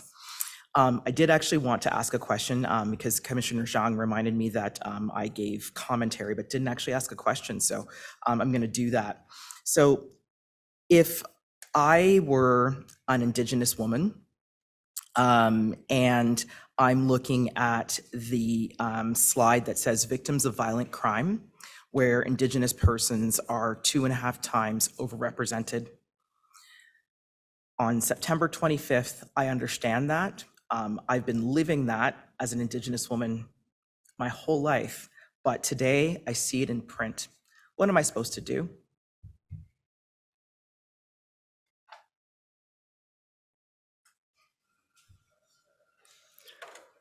I think that maybe just acknowledges a lived experience, if that's consistent with the person's experience, and that. But if they have been subject to violence like that, and we know that a lot goes underreported, I'm hopeful that this would encourage people to report in those instances, because that helps us get involved and make a difference if we can, right? So I think it would be sobering. So a lot of these numbers, they are sobering to us when we look at them. And I think that's where that dialogue is really key, in community and among community. So I'm not sure you understand what I was asking Deputy Chief Tofik. So when I read that, if I'm an Indigenous woman, I look at that as my physical existence puts me at risk for violent crime. What do I do differently tomorrow morning because I now see that imprint? I think the one thing, and I don't have the answer to this just yet, obviously, but I think the one thing that has really been good about this process and the organic way that it started with a conversation with community, and it's continued as it's come to life with a conversation with community. So I think that's the point where we have seen over and under representation, that continued conversation, to be able to dig deeper and say, okay, where is that? What type, at least in Calgary, because it may look different in Calgary than it does in rural Alberta or elsewhere, but in Calgary, is that domestic violence?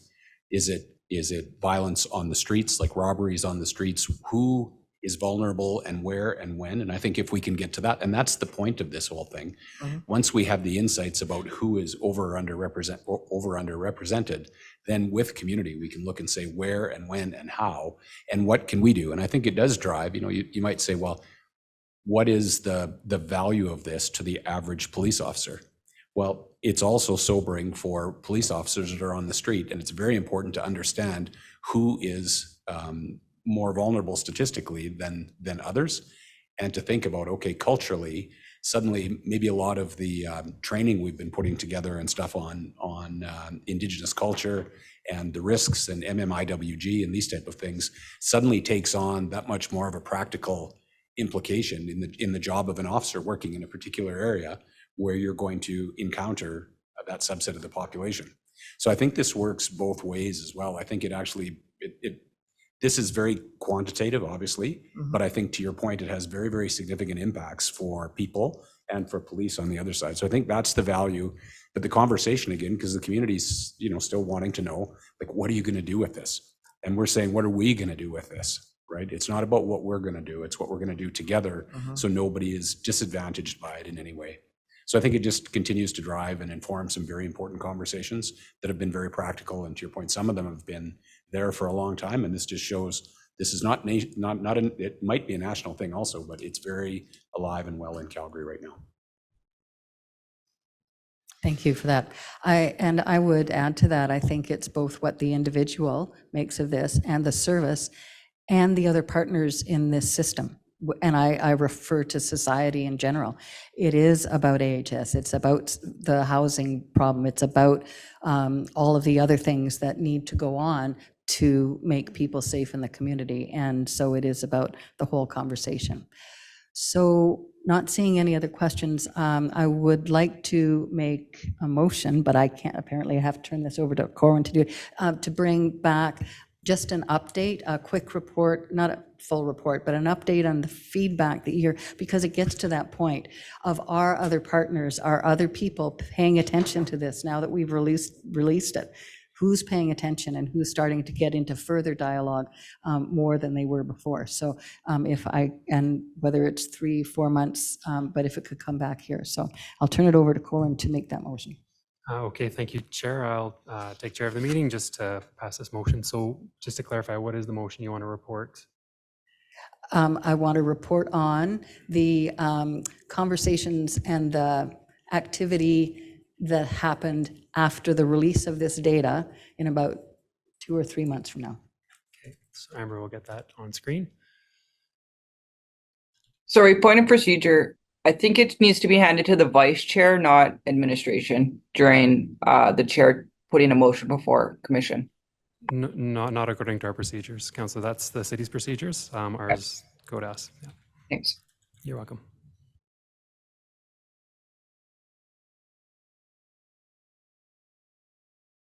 Can I ask CPS when you could feel comfortable bringing that back to us?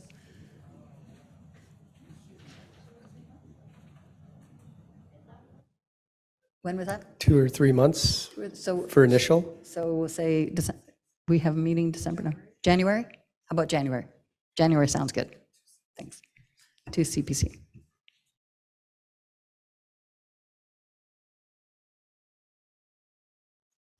Okay, so once we get that motion up, we can vote.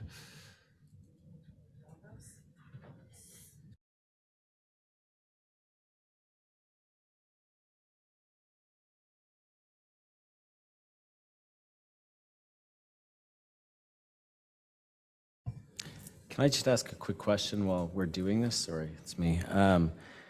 If I wanted to ask a question after the motion, can I do that? Yeah, And you if I can wanted ask a to question on the also motion. but not about this motion, about something else.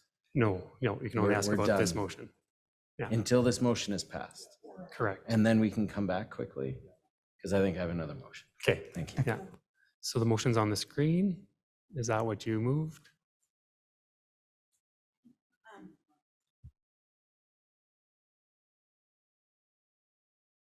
If you add in a response from partners, yeah.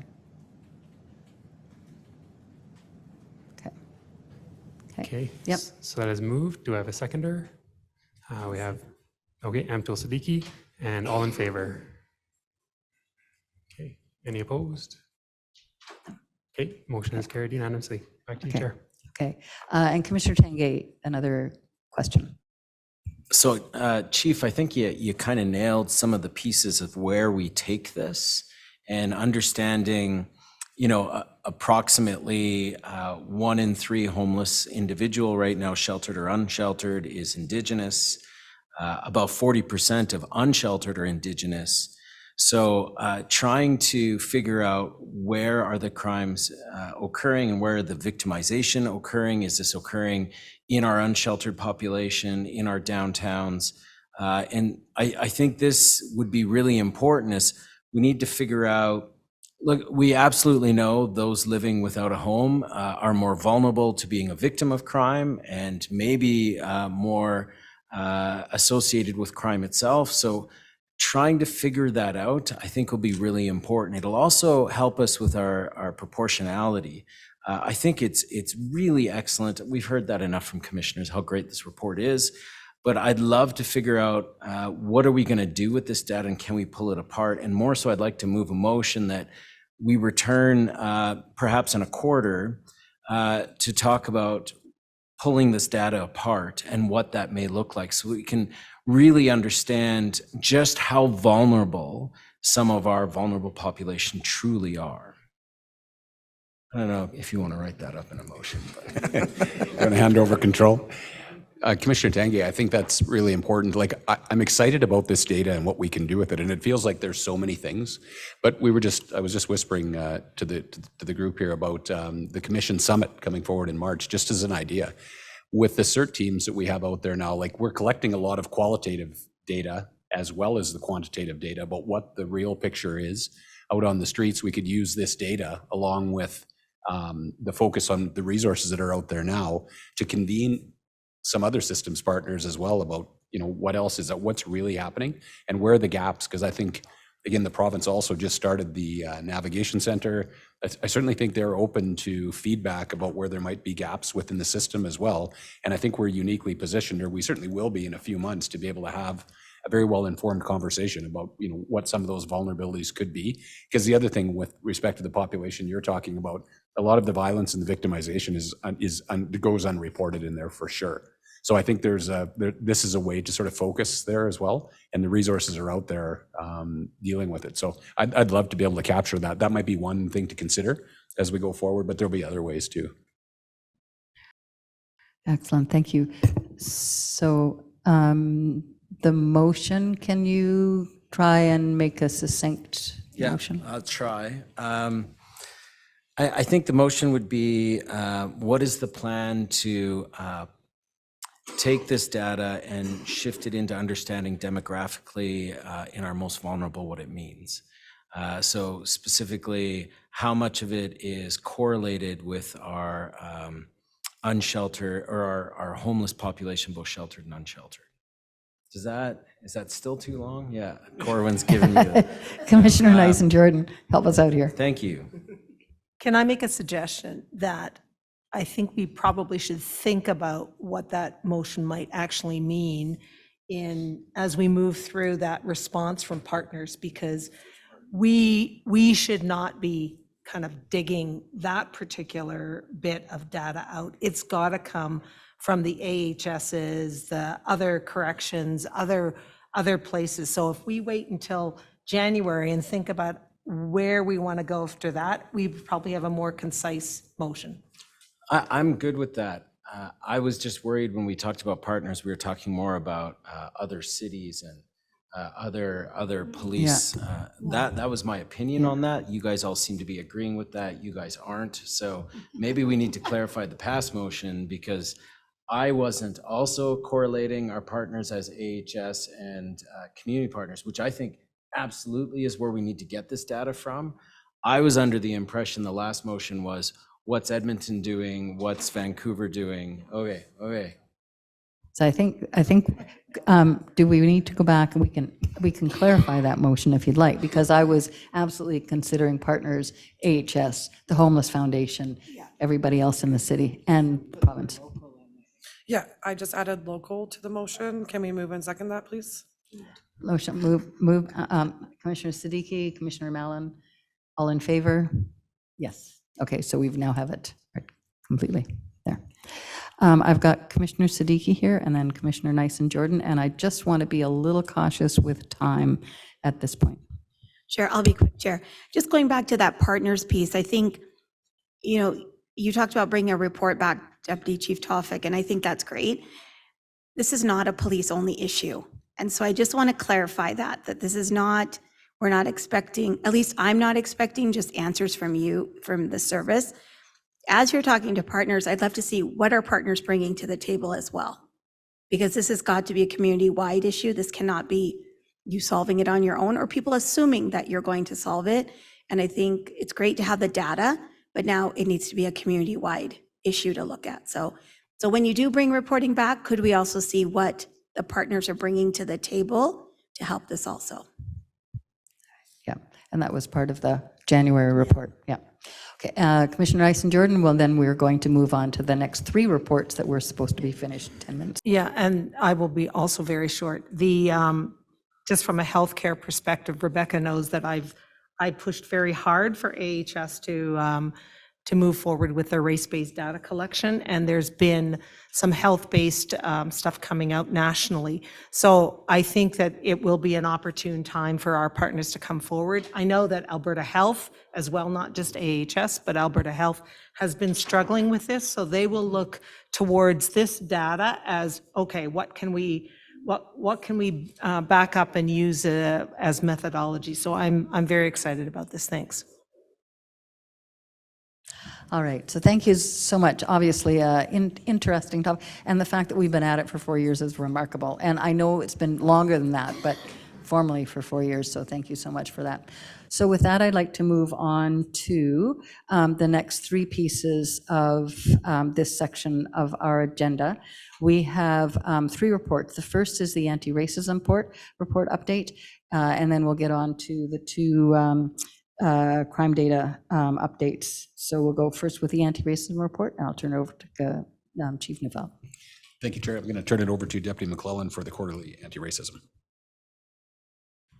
Thanks, Chief. Good afternoon, everyone.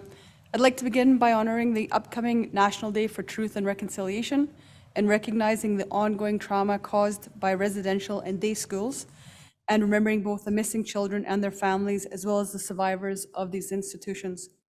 As a service, we remain committed to responding to the Truth and Reconciliation Commission of Canada's 94 calls to action and the missing and murdered Indigenous women and girls' calls for justice. This summer, in the trust of building trust and confidence with Indigenous communities around Calgary, and as mentioned by the Chair at the beginning, we held the first ever Indigenous Junior Police Academy. The goal of the Indigenous Junior Police Academy was to remove barriers for Indigenous youth interested in a career in policing. It provided a culturally sensitive space for those who self-identify as First Nation, Métis, or Inuit to explore the Junior Police Academy. First and foremost, I'm proud to share that 100% of the parents whose children participated in the program believe it is crucial for CPS officers to understand and respect Indigenous cultures and traditions. One parent expressed, "It's great to see more programs aimed at First Nations and Métis kids. Another parent highlighted the importance of showcasing Indigenous members within the CPS, stating this type of role modeling is sure to change the decision-making of those who participated by offering them choices in various careers that the CPS offers. A participant shared, being Indigenous and seeing Indigenous police officers helped my perspective of the CPS. This sentiment is echoed by the fact that 84% of participants agreed or strongly agreed that their perceptions of the CPS improved after completing the program, and 83% felt more comfortable interacting with the police. These testimonials and statistics underscore the positive impact of the Indigenous Junior Police Academy. It is a testament to our commitment to fostering, understanding, building connections, and providing opportunities for Indigenous youth. And we look forward to more in the upcoming years. With respect to the Racial Equity Office, we continue to participate in external engagement opportunities with communities across Calgary, including the Calgary Catholic Immigration Society, the City of Calgary's Anti-Racism Event, and the Immigration Outreach Society's Youth Camp. We've also recently worked with our CPS library to discuss how the library can align with internal priorities around anti-racism, equity, and inclusion. We'll be working with the library to update its resources and explore opportunities to utilize library space for future REO activities. We continue to engage with our entire service around our anti-racism strategic roadmap, and our community mobilizers continue to facilitate exercises with their communities to prioritize key focus areas that will be used to produce an action plan and work schedule. With respect to our diversity resource team, they attended 37 events, actively interacting with participants and building trust within the community. This engagement is aimed at making the community feel more involved and engaged as the DRT informed and educated about the CPS values, programs, and the imperative importance of diversity, equity, and inclusion to the service. We're also involved in many other numerous events. We understand there are many events across the world deeply affecting people right here in Calgary. Our thoughts are with all Calgarians who are directly impacted by international conflict as they fear for their loved ones caught in conflict. We continue to liaise with all of our advisory boards and Circle to facilitate the appropriate resources and support for community members. With respect to our crisis diversion and call response initiatives, this summer a mid-year review was conducted on our Action Table Calgary, a partnership with the CPS, United Way, and the area in the City of Calgary. The results of the review are a series of simple to achieve, process-oriented recommendations that are currently being implemented to improve the effectiveness and efficiency of the program.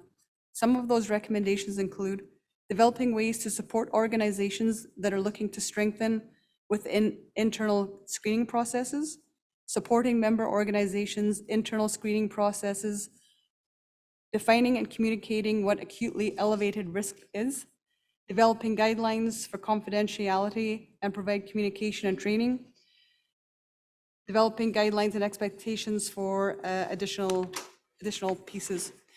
This feedback is invaluable to improving the experience of our partners as well as the individuals they support.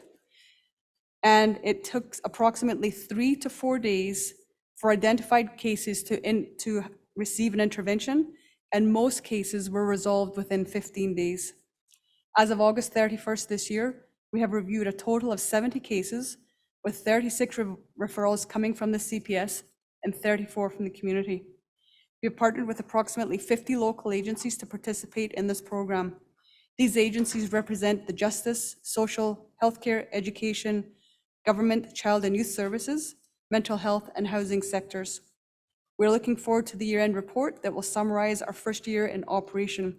This will help us inform the continuation of the pilot, and it's anticipated it will continue to highlight all of these positive results. Thank you, Chief. Thank you, Chair. Thank you very much, and appreciate the report and know that there is lots more going on, but I appreciate the highlights that you've provided. And so I'll go to commissioners for questions. Commissioner Nyson-Jordan, and then Commissioner Ogle. So I read this report with great interest, and I don't know whether it's just my poor understanding, but Can you summarize in one or two sentences what the relationship is between all of these? Like where there's so many different teams that you've got, and they're kind of doing slightly different things. But is there a cohesive kind of everything together plan? And I don't see that, or I didn't understand it from the report. Thanks. Sorry, is this with respect to our call diversion initiatives or all of my areas? Particularly, how does anti-racism work with the diversity team, work with community mobilizers? Like they're kind of little pieces going at different things, but what's the cohesive link and the plan in that with that group? Yeah, thanks for your question. And so there is a lot going on, and there are a lot of areas involved. And so it's continuous conversations, it's continuous meetings. We've got our roadmap that we bring everybody back to ensure that they understand. The vision at the end of the day is to ensure that we are providing right resources to the right people at the right time. I've talked about that quite a bit, and who plays what in what role. And every single area brings a bit of a different piece, but they're all integrated, they're all collaborative. It's one of those, it's a spoke in the wheel that just continues to ensure that we have that wraparound service, and we continue to engage and just try to ensure that we're not duplicating efforts. And if there are gaps, how are we addressing those? And bringing people together to continue to have our finger on the pulse, get the feedback, have communication, have conversations to ensure that we're all involved in that bigger piece, but again, not that duplication or that we're having gaps. Does that help? Somewhat? Yeah, thank you. Commissioner Ogle. Just drilling down on that a bit. Under the hate crime prevention team, I don't understand the math. You got hate crimes filed, for a year-to-date 64, hate incident filed, 1 for total year-to-date 67, not hate motivated. Why is that even in there? We're just pulling up that document right now.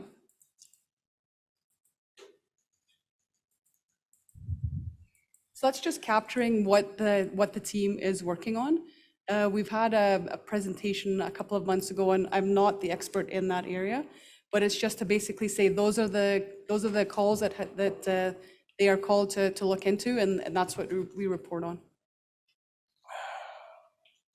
So are those the calls that come in that end up not being hate motivated? Which one's, Chair? The one that says not hate motivated. Correct. So you have a call that comes in to your coordinator. That's correct. They would do an investigation. They would look at all of the pieces. They would look to see what criteria it is, what the evidence is, and then they would deem whether it's hate motivated or not. Okay, I got it. Thank you. Commissioner Campbell, then Commissioner Siddiqui, please. Thanks very much, Chair. So thanks very much for the report, Deputy Chief McClellan. I'm thinking about the current Alberta Human Rights Tribunal with Marnie Pranas, where she called 911 for a safety check on her friend, who happened to be a transgender woman. And she herself was misgendered several times, and the police dispatcher assumed her friend was a sex worker. Transgender women are documented as being at high risk for gender-based violent crime. I'm reflecting on my question about Indigenous women being 2.5 times more likely to be victims of violent crime, as noted in our report on race-based data. So I'm sitting here as a Black woman with a number of intersections, and I'm wondering, what recommendations do you have for these women to ensure their safety?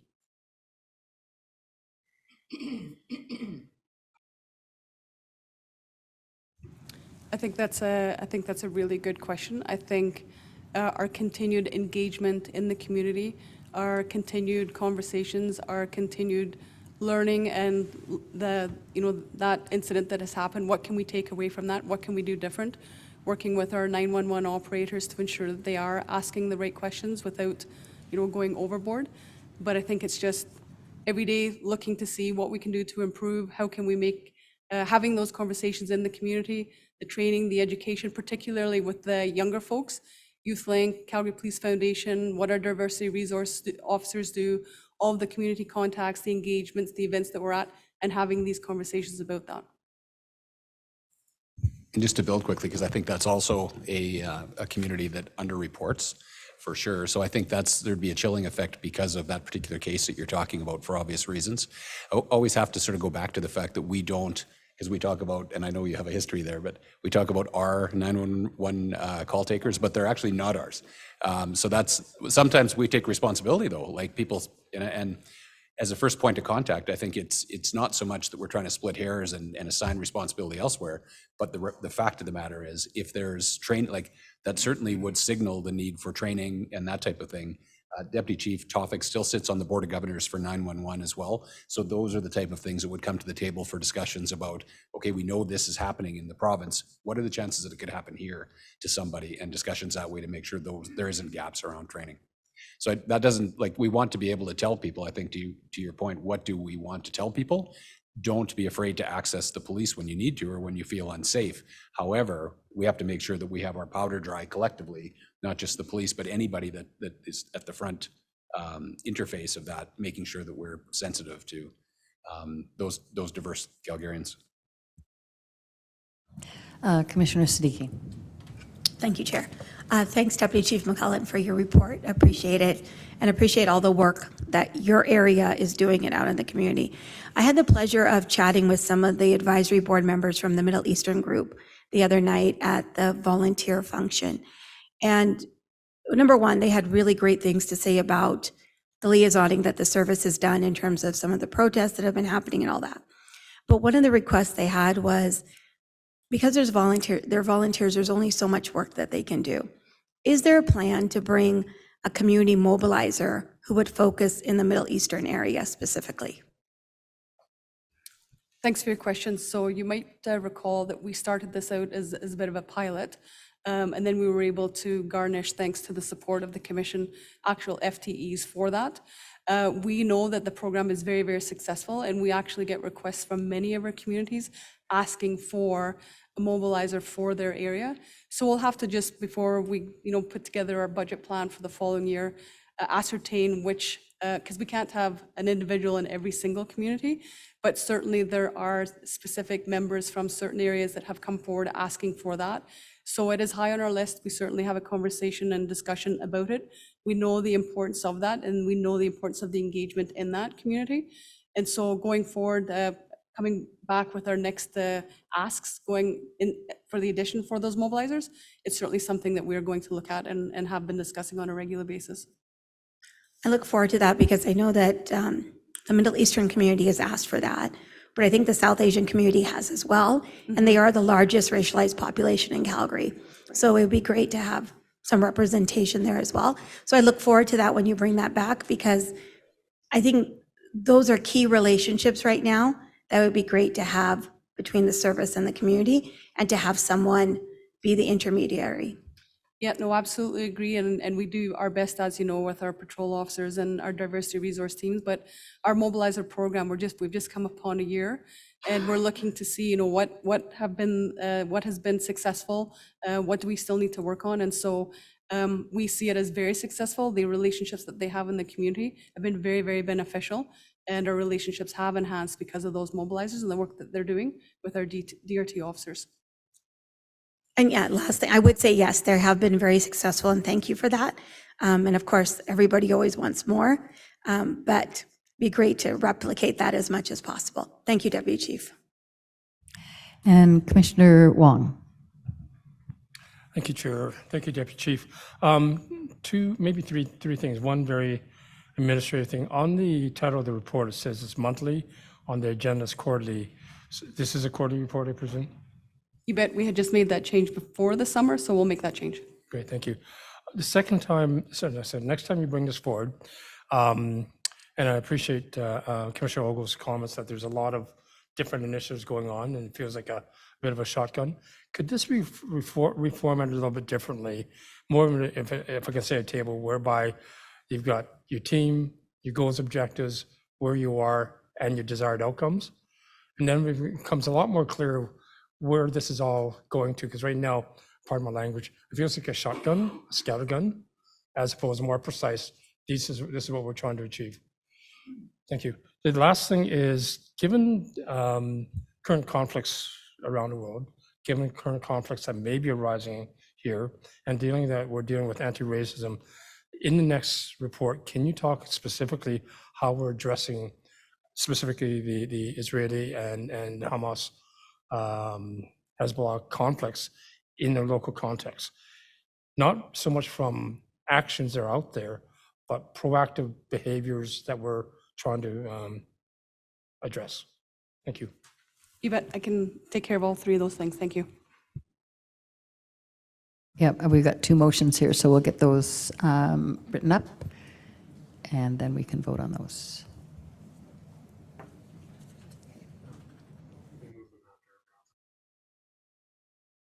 So I think we're finished with questions.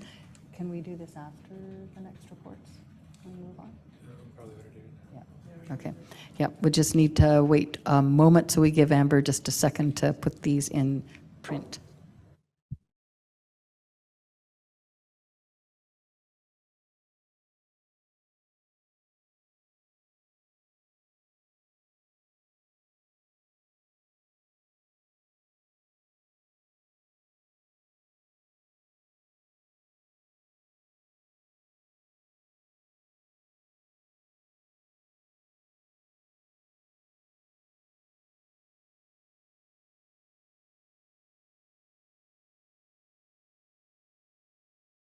Okay, Commissioner Mallon, while we're working on this.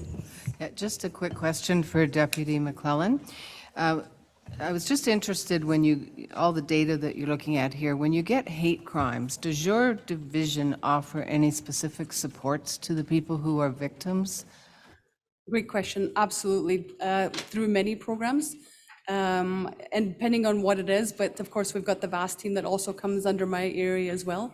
And as we just talked about, the mobilizers and the diversity resource people as well. So we do reach out, we talk with them, and many of those conversations actually end up becoming larger conversations with other community members and family members as well. So we do the follow-up, we do the reach out, we do have continued conversations. And as I said, more people end up typically coming to the table to have those additional conversations. Well, I was just kind of linking it a little bit with Commissioner Campbell's questions about Indigenous women and transgender women and what should they do to stay safe. And in many ways, that's hate stuff too. And maybe that is a methodology that can be used to start conversations about how do we keep ourselves safe in community for special groups like Indigenous and transgender. You know, there's a lot of power in support from each other and advice, I guess, from law enforcement who knows maybe the strategies to do to stay out of harm's way or to protect yourself. Really great point. And I can tell you that I have participated in many meetings with groups of women in particular and their daughters over the last year, where we brought them in and we've had conversations and just kind of a sit down. I brought in subject matter experts, I brought in crime prevention. We've just talked about anything and everything, formally and informally, things to the basics, things about, you know, going out alone, social media, you know, strangers on the internet and things like that. So we have been doing those. We certainly need to do more, and we actually do get asked by a lot of the community members to have that. But over the last year, we have had several women groups come in, and we've had those conversations. So it would be a model that could be extended to some of what Commissioner Campbell was talking about Yeah, too. you bet. Yeah, thank you. All right, thank you for that. I think we have the motion ready to look at. So the motion moved and seconded to direct the service to return to CPC in November 2024, a table form that addresses the goals, actions, and outcomes of the anti-racism efforts.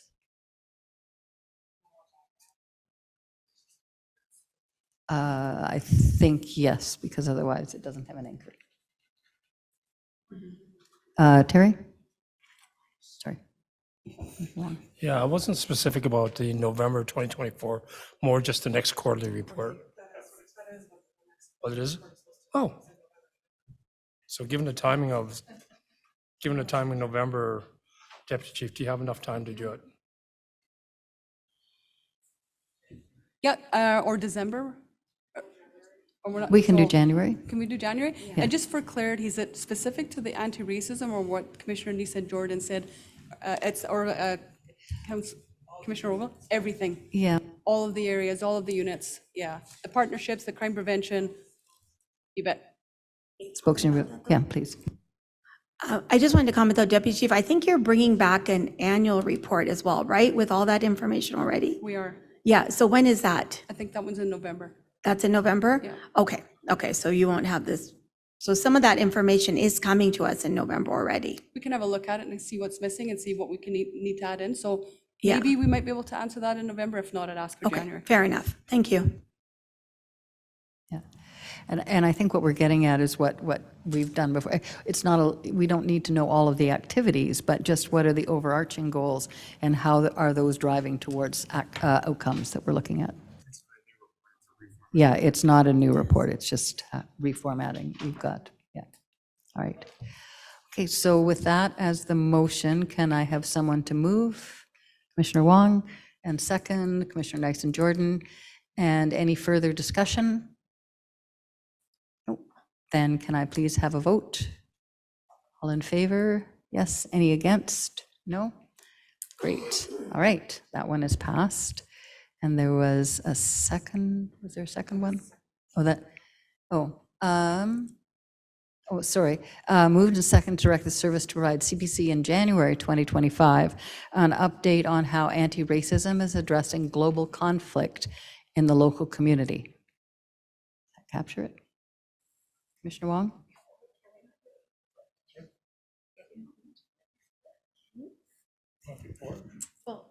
Can that be done earlier than January?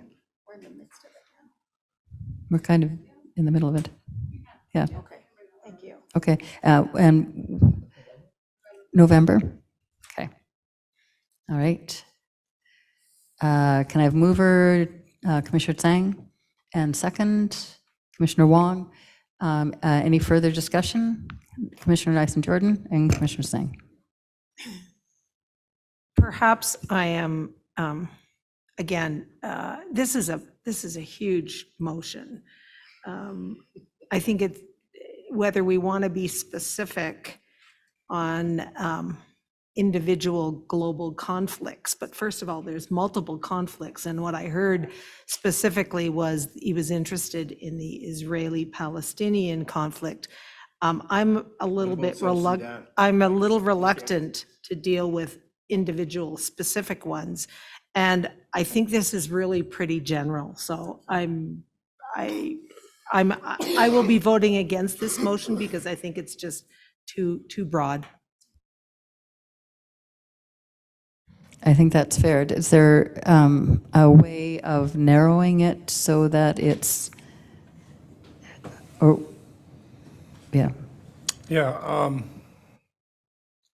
Again, when I brought forward the Israeli-Palestinian conflict, I didn't want to be very particular about it.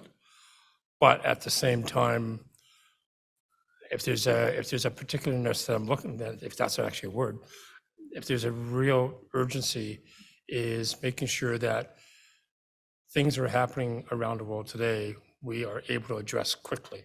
That's what I'm trying to get at more than anything else. So is this with respect to addressing protests when they come up, regardless of how they're driven? No, it was very specific not to allude to any protests, any activities, more so how does the anti-racism team see the global world today and get into the community to understand where the opportunities of positive reinforcement of our culture, society behavior. That's what I'm trying to get to. So we've got Commissioner Mallon, then Commissioner Campbell. So you're looking for them to respond to how they're dealing with some of the fallout that is racism that is coming from the way the world conflicts are played out on our ground? So let me put it away. If I were Deputy Chief, if I can, I'd be interested as to how you would be engaging the different teams and asking the community, given us what's happening around the world today, what can we do to help you address your community to ensure that there is no, negative behavior or negative sort of outbreak? That's what I'm trying to get at. The proactive action. Thank you. So the word proactive came up there. So your efforts around proactive things for conflict. Commissioner Campbell? So thank you, Chair. I will also be voting against this motion because I think it's unnecessary. This conversation happens at our anti-racism committee, and at that point, we have the opportunity to speak with the Racial Equity Office. We have an opportunity to speak with the community mobilizers. We have an opportunity to speak with the diversity resource officers and with the leadership and the senior officers who are developing strategies. Oftentimes, those strategies are unique to the specific communities. Where there may be a conflict. There are a number of things happening. I think about within the last 2 weeks and the following 2 weeks, we had a march against an anti-trans march. We have October 7th coming. There is a conflict, as Commissioner Ogle said very clearly, in South Sudan. We have a US election happening. There are a number of global issues and challenges that are in front of Calgarians, and some of them pop up, much like the Eritrean conflict that in Falcon Ridge almost a year ago. So these conversations happen at the Anti-Racism Committee. I don't think we need a separate motion to bring about the operational activities of the service for that. Thank you. Commissioner Siddiqui. I was going to echo what Commissioner Campbell said. So maybe what we can do instead is the Anti-Racism Committee could maybe share a little bit more in our next report, just at commission, just so that there's a better update for all. I think that'd be number one. And I think number two, Deputy Chief McClellan, in your quarterly report, you do talk about the community mobilizers, you talk about your advisory boards. So maybe just adding an extra couple of lines in terms of outreach that they're doing, that might help Councillor Wong instead of with some information versus doing a motion, if he's amenable to that. Yeah, I'm good with that. Thank you. And with that, the motion is withdrawn. Is that okay? It's my motion, so I withdraw it. Okay. Thank you, Commissioner Song. Well done. Yes, thank you very much for that. Excellent. Yeah, well done. With that, I will say thank you for this report. We now have two others that we need to hear back from. Do I need to have a motion to accept this report? Okay, I'll do that later. The next is section 6.3, which are the two crime updates, Bureau of Community Policing and the Bureau of Investigative Support. We'll hear both those together and then turn it over to questions. And I will just comment again that we are a little bit behind. Thanks. Heard, message received. I'm going to turn it over to Cliff, Acting Deputy Chief O'Brien for the Bureau of Community Policing, followed by the Bureau of Investigative Support and Acting Deputy Aliff. Thank you, and I heard and received as well. You have my written submissions and certainly answer any questions you have. But what I'd like to do is just take a moment to talk or to follow up with the presentation that we did in June with regards to our community engagement response teams. I just want to share one story which highlights the what I think is the dedication and compassion of those members, and as well as how they intersect and work with the new Calgary Community Court Initiative and how that's helping Calgarians. So recently, as you're well aware, we just launched 4 more CERT teams. And so every district has a community engagement response team. And the idea is to look at proactive work and deal with some of our high systems users and some of our vulnerable people in those districts. So the District 7 was, the CERT team were patrolling and noticed a tent off in a secluded area off Deerfoot Trail in their district. The occupant was a woman who had lost her job, had become homeless, and was initially reluctant to deal with the police. She eventually shared that she had a work visa, was here on a work visa, and she feared deportation. She had no previous contact with the police. She was not suffering from mental health issues at all. She had no drug or alcohol dependency. This was a woman that needed help. She did agree to meet with the police, and the CERT team, because of their commitment, they learned that she had a student visa, that she had actually completed her education here in Calgary. But despite all of that, she ended up unemployed, didn't know what else to do. She was down to the last few dollars, was literally surviving on bread and tea. So the CERT team was able to get her connected with community outreach. They were able to get her housed immediately at the Mustard Seed. And not only did they continue working with other agencies to try to get her some assistance, but they even took it upon themselves to disseminate her resume to within that field. You know, this is an incredibly resilient woman that needed help. And you know, because of the members on the CERT team, they were able to spend that time and get her the assistance. So it's still an ongoing story, but she's no longer living in a tent on the side of Deerfoot Trail. One of the other pieces, and I know we've talked about systems approaches, and we certainly, our CERT team works well with Deputy McClellan's area when we talk about action tables or some of the other resources. But one of the other partnerships that we work with is the new Calgary Community Court. If you're not familiar, the Calgary Community Court operates once a month. They've only been in operation since June, but they meet once a month. And what will happen is somebody will, an individual will present there, and Calgary Legal Guidance will conduct an intake of that individual and really do a needs assessment. Then from there, programs are then proposed based on their self-identified needs of the participant, as well as the people that are there. The idea is to get voluntary compliance into some of these programs and to get help. So it's only been in operation for 3 months, but so far it's been well received. And I would say that community court option for our members and that dedicated Crown prosecutor to assist with those files with those individuals has really given, I think, for certainly our officers a sense of purpose, a sense of direction. What we're starting to see is that some of the individuals in the vulnerable population or homeless population are actually much better engaged with our officers. And in fact, they're voluntarily showing up to turn themselves in when they have warrants. They're showing up to community court. It's awesome.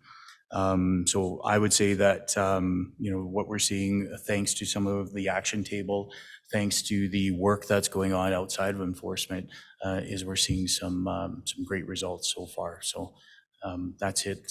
Penny, any questions? Thank you. Thank you. And Deputy Chief Iliff.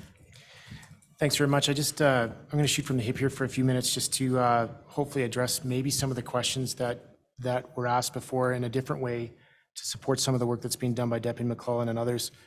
First, I'll talk about, you referenced, Commissioner, the Epstein report. How do we use reports like that to make it safer for our Calgarians, whether marginalized or vulnerable? I can tell you that that report, one of the big takeaways for us was that it said you have to look at everybody the same, but you also have to look for different patterns, and you have to adjust the way you ask questions, would be the way I would summarize that very shortly. And so how do we apply that here in Calgary? I can tell you we've done it just very recently based on those lessons. We have, if we have big groups or if we have patterns of undetermined deaths or suspicious deaths, we actually run those through systems. We work with the OCME and we try to find out what's actually going on there. Is it bad drugs? Is it some sort of crime that we're not aware of? Are they impacting communities?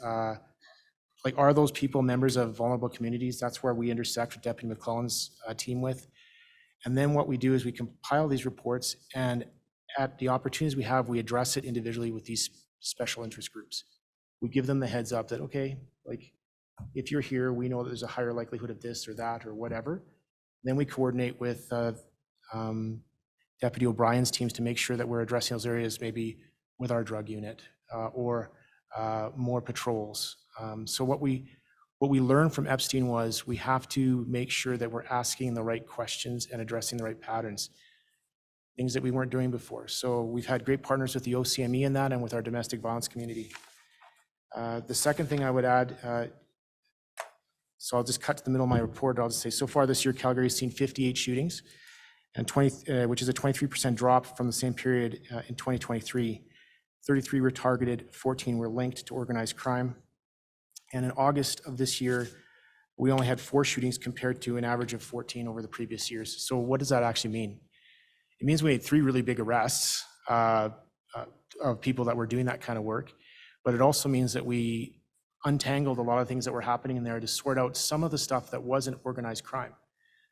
Some of those groups, and we came to you last year with our first iteration of these learnings from Deputy McClellan's team, was we just had to ask different questions of the communities when we identified if there a certain community was involved in it more. So for example, we had a spate of very serious pharmacy robberies that could be traced back to a certain demographic, a certain community group, and it was youth. And we realized from the learnings from, for example, the anti-racism team, that that's not necessarily bad parenting. It could be a result of exceptionally caring parents that just can't be home because they're all working 3 jobs as new Canadians to make their families work.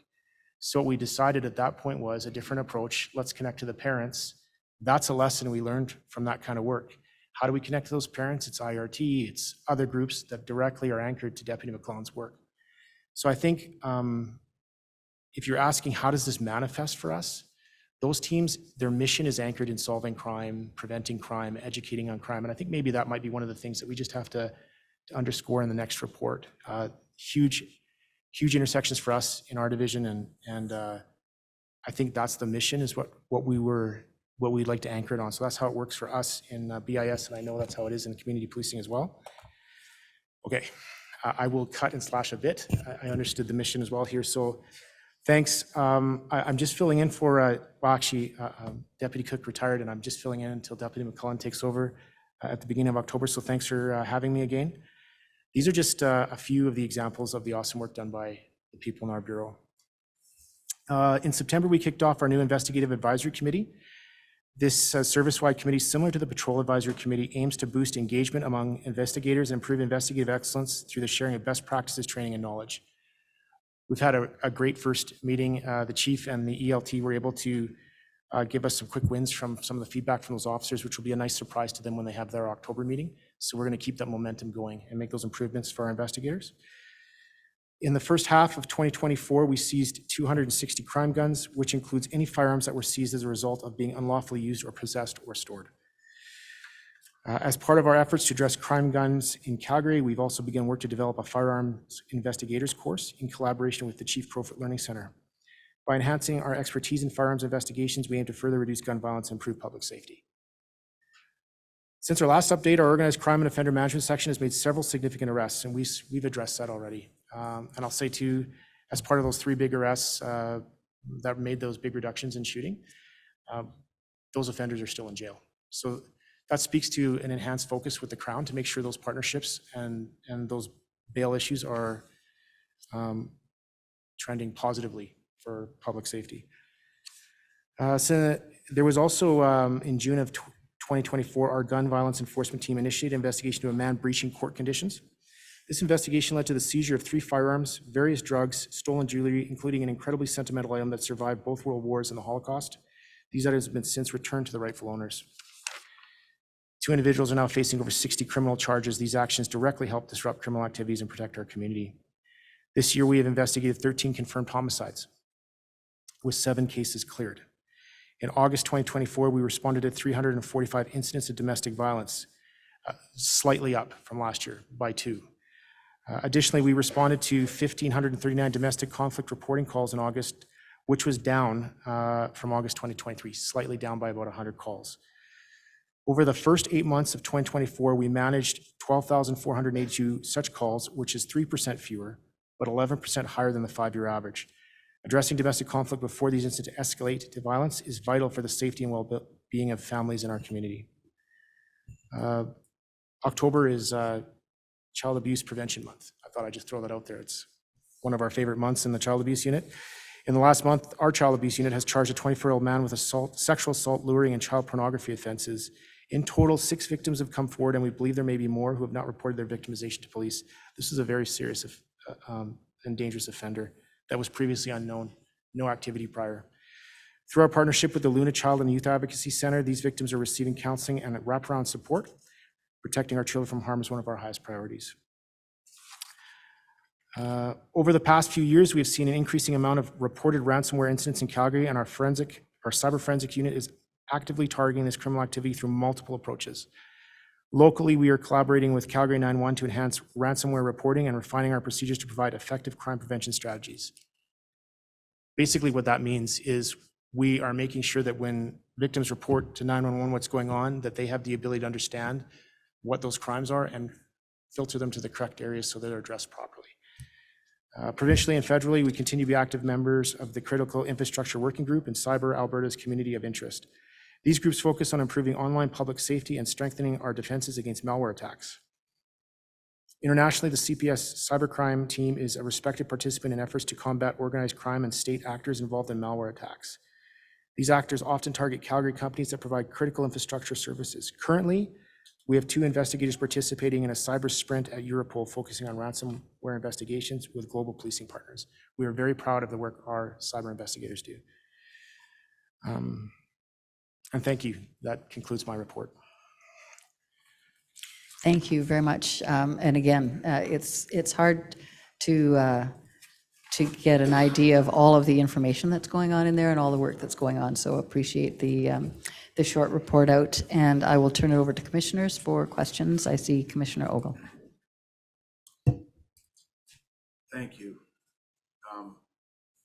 First of all, I'm disappointed that we're asking these people to race through these reports when we spend an hour beating into submission something that's operational and is going to get answered in due course. So it's not right that we've asked these deputy chiefs to race through this stuff that's really, really important around violence, gun crime, and drugs. So just that's my editorial. Further to that, Deputy Chief McClellan will now get to answer me quarterly as to why I understand that, and thank you, Deputy Chief Aycliffe, that those people are still in custody. I would like to see in the report, a man and a woman are now facing more than 60 criminal charges. Are they in jail? Do we know that? Maybe we need a Crown prosecutor at these meetings to see where we're going. All of these, this is wonderful, great work. And last week I was fortunate to attend Constable Vanderweel's LODD. And you know what? All of this stuff is really high-risk violent crime. And I'd like to know, especially in these, where there's multiple charges, drugs, violence, where are these people? And maybe the people of Calgary will know what the Crown prosecutors are doing, and maybe we can move forward on bail reform and catch and release. So if it's possible inside of the Charter of Human Rights of what the, and other parts of the Canadian legislation, what we can disclose about these people that have been charged. Because other than your comment, Deputy Chief Aycliffe, about those people being in jail, I don't know if any of these other violent criminals are. Thank you. Would you like to reply? I have another comment afterwards, but go ahead if you have. We can definitely add that kind of color to our upcoming reports. We certainly have information. We are working with the Calgary Crown. They're good partners. There's some incredible work that's being done in that space right now, and I think that Deputy McClellan will be well prepared for the next commission meeting. Okay. Is there a motion to, a motion to attach to that?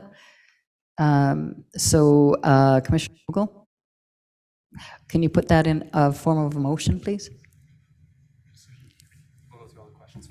Yeah, okay. So if you, I'm going to get Amber to come and check with you, and then we have some other questions that I need to go around the table. So I would also like just to say, with respect to these reports.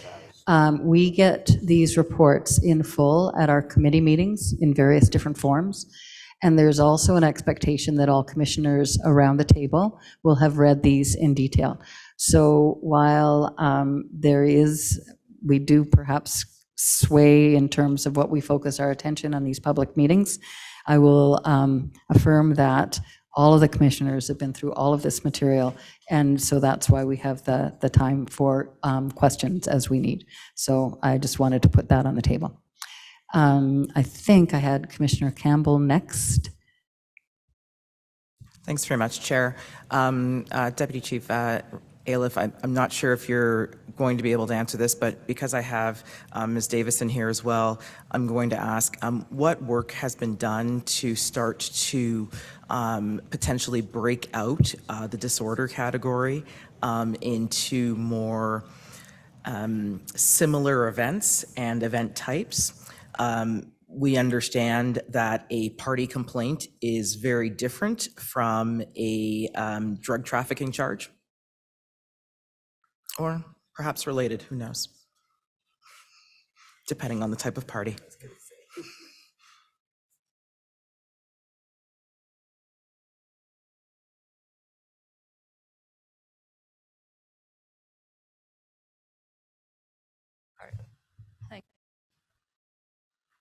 Is it working? Yes. So we are looking at that information. We do know that the index was created a number of years ago. It was informed by research, but we know that those categories have changed because the landscape has changed. So we are engaging with our partners as well as the university to get a better idea of what makes people feel unsafe, and then use those categories or that information to align it better with what the calls for service are. So we know that they're not the best right now, but that work is ongoing, but we want it to be community informed and also data driven, so that we have a better understanding of what may be driving certain calls versus, so the index is driven by 3 major calls, and then what place does the other calls play, if that makes sense. So we are seeing shifts in those numbers, particularly around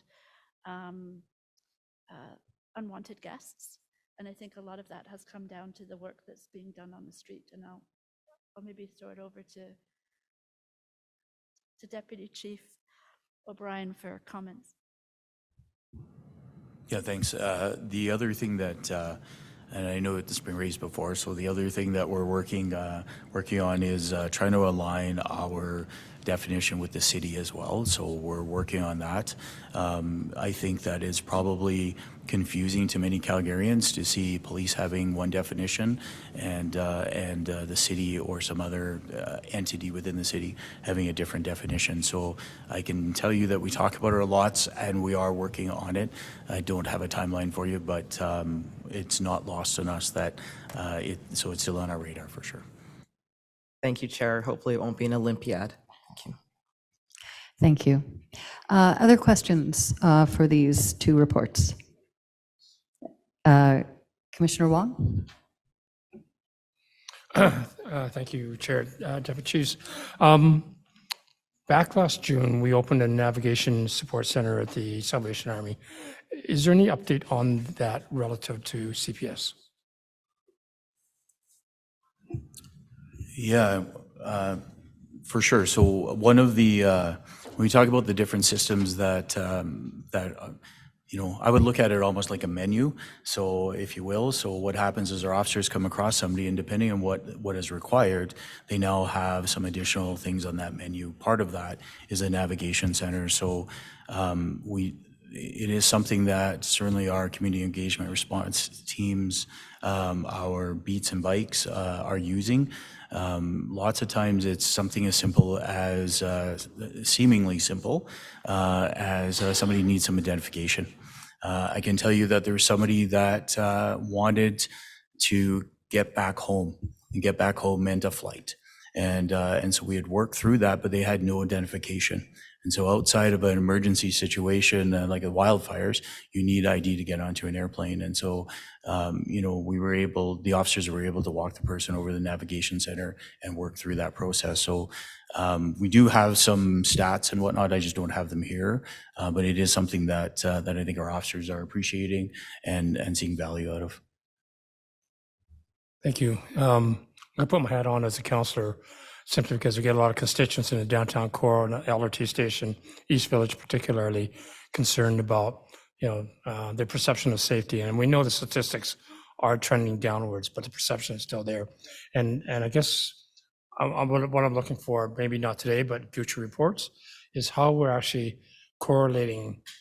I hate to use the word offenders, but the vulnerable population, our enforcement services, and the navigation center, how that's actually working out. Thank you.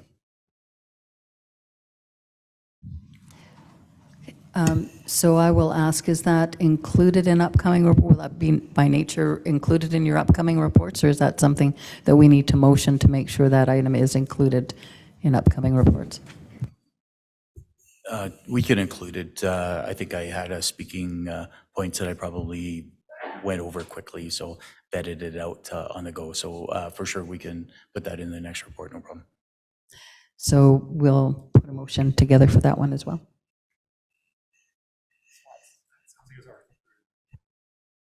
My apologies. It already is in the report, or it was just in your context? Sorry, no, we'll add it to the report, no problem. Thank you. Any other questions on the crime reports? I think we've been through them in other committees. So are we ready for the two motions that we need for this? Yep. So we've got the first one.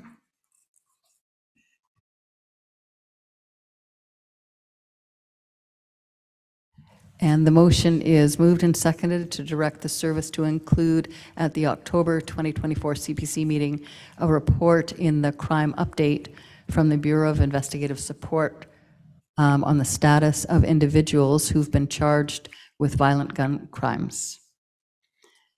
So is that motion, Commissioner Ogle? You could just say violent crimes, because that would cover more than just guns. So can we amend that to have just delete the word? Yep, perfect. All right, so that motion, can I have a mover? Is that okay? Yes. Okay, mover, Commissioner Ogle, and Commissioner Hope to second. And any further discussion on this motion? Commissioner Axon-Jordan? Just so I'm clear, you're asking for the status as in, are they incarcerated? Right. Are they on the street? Is that what you mean? If they've been made bail or skipped down. Okay. I wonder if it's broad. I'm just really concerned about just violent crimes, because are you looking for domestic violence? Are you looking for, do you know what I mean? Like if there's a way to sort of suss that down to maybe high profile violent crimes, like, or even maybe something we've really advocated around, Commissioner Ogle, is bail reform for repeat violent offenders, which includes gun crime, but it all just includes chronic offenders. I guess I'd be happy with what you've stated in the report, like those particular incidents that are in the report. I think that would be enough information for Calgarians. That's probably quite easy to do that. Just to, like, there are 4 or 5 in there where where you'd made reference to particular people, like the man and woman charged with 60 crimes. Or do we know if they've gone to Acapulco? That's very manageable. Okay, great. So how do we amend that motion, or is it already there? So do you want to just put violent high offenders. profile? Violent offenders instead of Repeat. Okay. And if I heard correctly, it was the ones referenced in reports. I think that's an important distinction there. Yeah. Okay. All right. Okay, great. So with that amendment,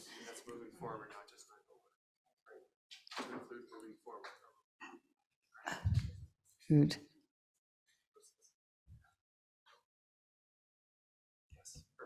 Perfect. All right. So with that amendment, we've got a mover and a seconder. Are we ready to call the vote? All in favor? See, all in favor. Any against? Nope. So that motion is carried. So we had a second motion.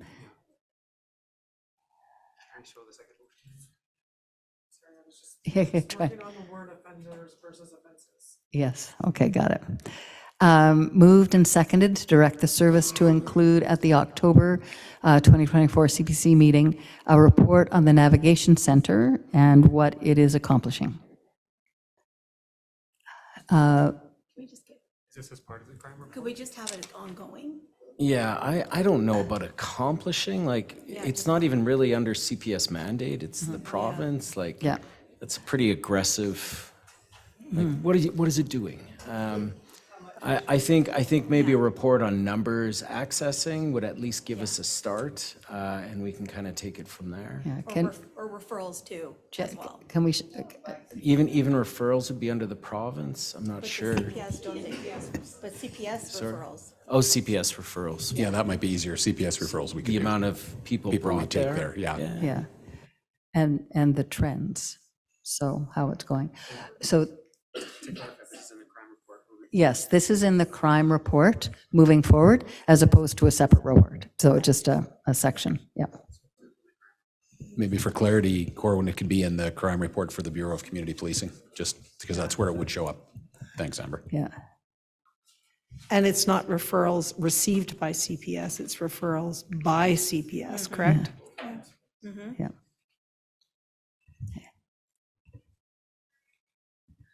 So just as an editorial comment here, anybody who would like to sub in for Amber as she does this in real time, she would be welcome to have any suggestions. I will guarantee you that we have no volunteers on that one.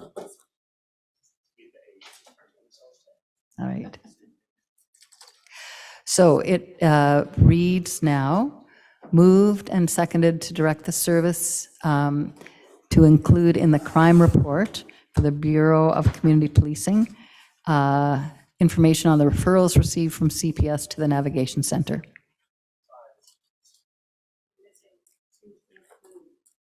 Yeah, I put it in there. Okay, all right. Yeah. So can we have somebody to move that motion? So Commissioner Mallon, second, Commissioner Siddiqui. Any further discussion? Can you please include in? Second line, yep. Oh, yeah. Second line? Yeah. Okay, all right. So ready to take a vote? All in favor? Any against? The motion is carried. And the last motion we need to do, we're done. We don't need to receive reports? Okay.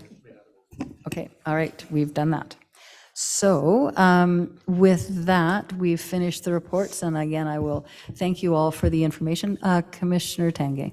Just quickly, we've been talking about the crime update reports and starting to look at demographically where they're occurring.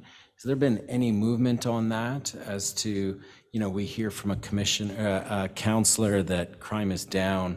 I'm not sure how true that necessarily is, especially looking at the downtown.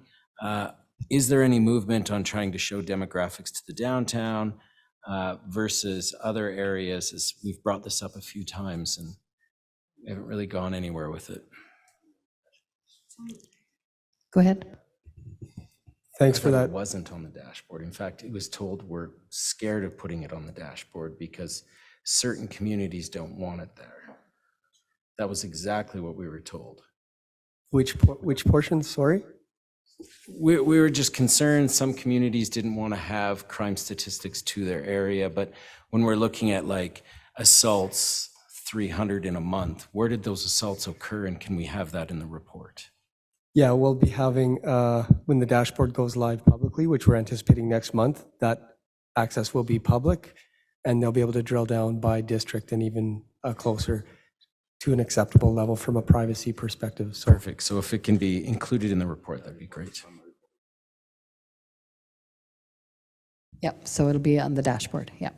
Okay, all right. Any final comments? All right, thank you very much, and thank you for all of the presentations that we've had so far for this public session. It's a long, complicated process, but I think it's hugely valuable, and I appreciate very much all of the material that's been pulled together for these days that we get together, and the weeks prior to this, where the committees get to go through this information first.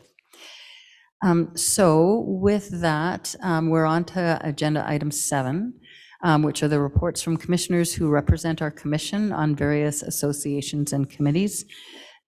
There's a number of them: Association of Police Governance for Alberta, the Canadian Association of Police Governance, and the Calgary Police Youth Foundation. These are provided as written reports, and I'll ask if any commissions have questions for any of the representatives. Seeing no questions, we can move on to agenda item 8. So it's the end of the presentations and reports for today. So we'll now invite the public guests who registered to speak to do so. Our public participation process is designed to balance the desire to hear from the public with the need to keep the meetings a reasonable length. Those of you who registered to provide presentation will have 4 minutes to speak, followed by commissioners having an opportunity to ask brief clarifying questions. Those who register to ask a question will have 2 minutes to speak, followed by a member of the Commission or Calgary Police Service having 2 minutes to respond. Please keep your comments to the topic you provided when you registered. We also cannot discuss a complaint about any specific employee or interaction with the police. If you'd like to discuss a complaint against an officer or another employee, please contact our Public Complaint Director or the Calgary Police Service Professional Standards Unit so that it can be properly addressed. I would also like to thank everyone that took the time to send us written submissions prior to this meeting. These have been provided to everyone on the Commission as part of the meeting materials, and we appreciate you taking the time to write and share your thoughts. And finally, a reminder to the members of the media that we'll hear from the public first, and then we'll hold a media availability for you following. Please put through the first speaker. Thank you, Chair. Our first public speaker tonight is Mr. Ryan Kirkby, and he is providing a presentation on the University of Calgary encampment removal. You should be able to speak, Mr. Kirkby. Thank you. Can you hear me? Yes, we can. Thanks. Commission, thank you for having me.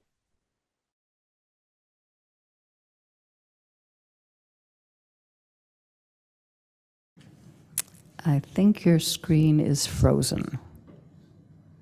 Okay, we can move on. I see Annette Lingell is here. She is the second speaker lined up tonight, so maybe we can just go to her while we try to get Mr. Kirkby back. Okay, thank you. Thank you so much, Chair and Commission. It was a very informative meeting, and I learned a ton from the reports today. I'm just going to change the topic a little bit. I'm a lifelong citizen of Calgary, an alum of the University of Calgary, a human rights advocate, and a member of Independent Jewish Voices Canada. I'm sorry I'm having throat problems today. At the June 26th Police Commission meeting, I asked a question about the police assault and injuries inflicted on me and others during the student protest on the U of C campus on May 9th. In response to Chief Neufeld's public statement that there were no reported injuries, I asked him a question. Chair Cornett, you blocked Chief Neufeld from answering my question, claiming that ACERT is investigating. However, almost 3 months ago, ACERT informed me that they rejected my case and would not be investigating. On July 11th, ACERT investigator Kevin Sumner called to tell me that my police-inflicted injuries did not, quote, pass the threshold of serious injury, unquote, and they would be transferring my case back to professional standards. Since you, Chair, Commissioners, and Chief Neufeld were recipients of my original May 27th complaint, and since you would have known that ACERT does not investigate police operations and actions, ACERT investigates only individual police personnel identified as a perpetrator of serious injury, and that ACERT does not investigate suffering and injury inflicted on a member of the public unless it results in death or life-changing injury. I wanted to know why you would block my question to Chief Neufeld on the basis of an ACERT investigation. After Mr. Sumner informed me that my case was being sent back to professional standards, I have since heard nothing. Since ACERT is not investigating, I return to ask you my question. Chief Neufeld, had you already read my complaint describing my injury from being hit with a baton when you told the commission that you were unaware of injuries or of batons being used on anybody? And if you did read my complaint, did you then publicly dismiss it as no injuries reported?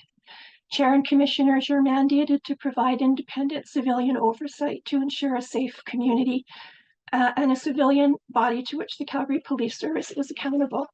So I'd like to hold you accountable to fulfill your mandate and hold Chief Neufeld and the Calgary Police Service accountable for their violence committed against peaceful protesters on May 9th. To fulfill this, you must call for a full public inquiry into the entirety of the CPS operation that culminated on the night of May 9th.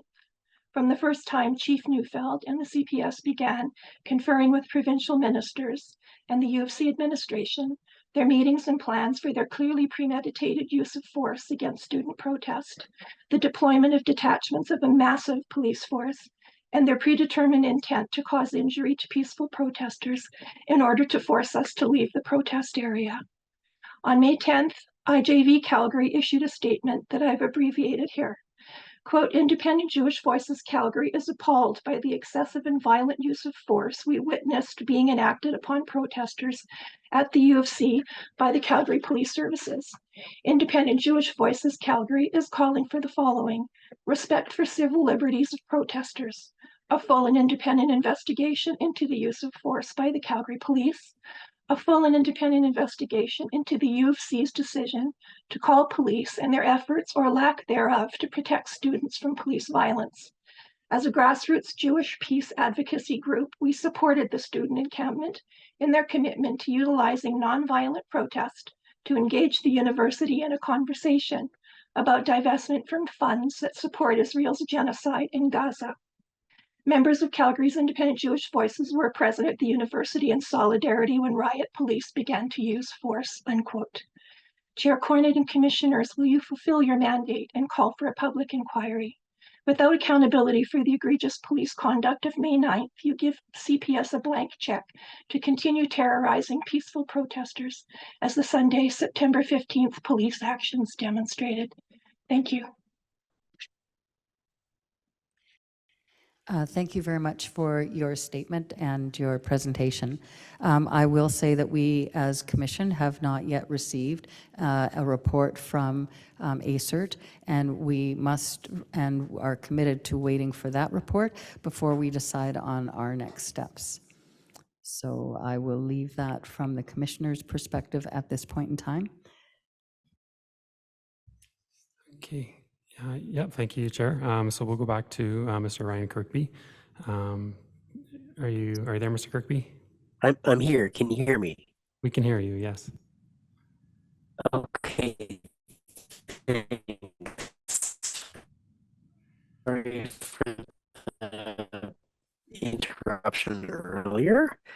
Again, thank you for having me. My name is Ryan Kirkby.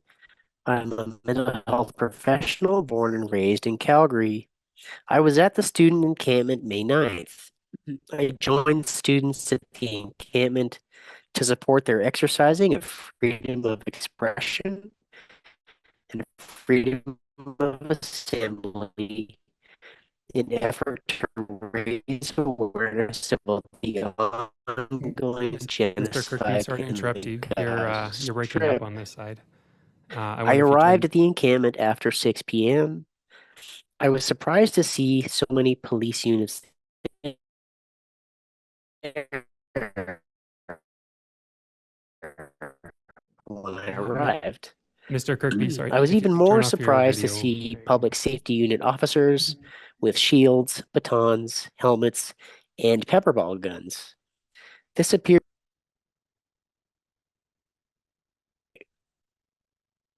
Okay, how about now? Okay, try again. There we go. Can We you have hear some me now? bandwidth issues for you here. Okay. Okay. How about now? Yeah, that's better. Okay, thanks. I arrived after 6 p.m. to the encampment. I was surprised to see so many police units there. I was even more surprised to see public safety unit officers with shields, batons, helmets, and pepperball guns. This appeared to me as a gross and frankly embarrassing show of presence by CPS. Students and community members were assembled peacefully, enacting civil disobedience on campus. We were speaking out against genocide, against ongoing slaughter of civilians in Gaza. We were and civilians. Escalation was brought back of an otherwise peaceful event by Calgary police officers. Let me say this again. It was the Calgary police that brought violence that day, not the encampment protesters. This show of force by Calgary police at the encampment was, in my opinion, exaggerated, over the top, and disproportionate to the circumstance. This was a violent squashing of dissent, a cowardly and I would say unethical use of power, a trampling of rights. It's honestly a response that I'm surprised by and embarrassed as a citizen of the city. This response to a human rights issue, I think, is something we might anticipate seeing, let's say, in Russia, China, or some other country internationally with a right-wing government. Why are we seeing such a response in a democratic country like Canada? On Thursday, May 9th, officers appeared ready to escalate and intimidate. They appeared ready to be violent with students, and those officers were violent. They assaulted us. I sustained injuries from that assault. I sustained a bruised rib, injuries to my head and face. I saw my doctor and we documented the injuries. In media interviews following May 9th, Chief Mark Neufeld reported no injuries. This is a misrepresentation of facts and a misrepresentation about the methods used by the public safety unit officers. I was hit in the leg with at least 3 pepperball shots from a pepperball gun. I was slammed in the face a number of times with a police shield, and this is all while my hands were at my side. There is clear video of this publicly available in news articles published about the encampment.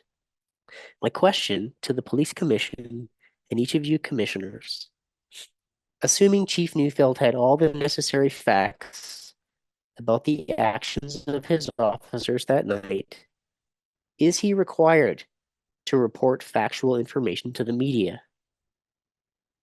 If the information he reports to media is not factual, is there oversight or a formal corrective process in place? And lastly, is Chief Neufeld allowed to misrepresent facts of police involvement in order to manage public perception? Thank you. Thank you for your question, Mr. Kirkby. Several questions there, and I will say that we have requested that ACERT look into and review this situation when we get that report. And when we have a fuller picture of what occurred, we will then decide on what next steps should be taken. Thank you.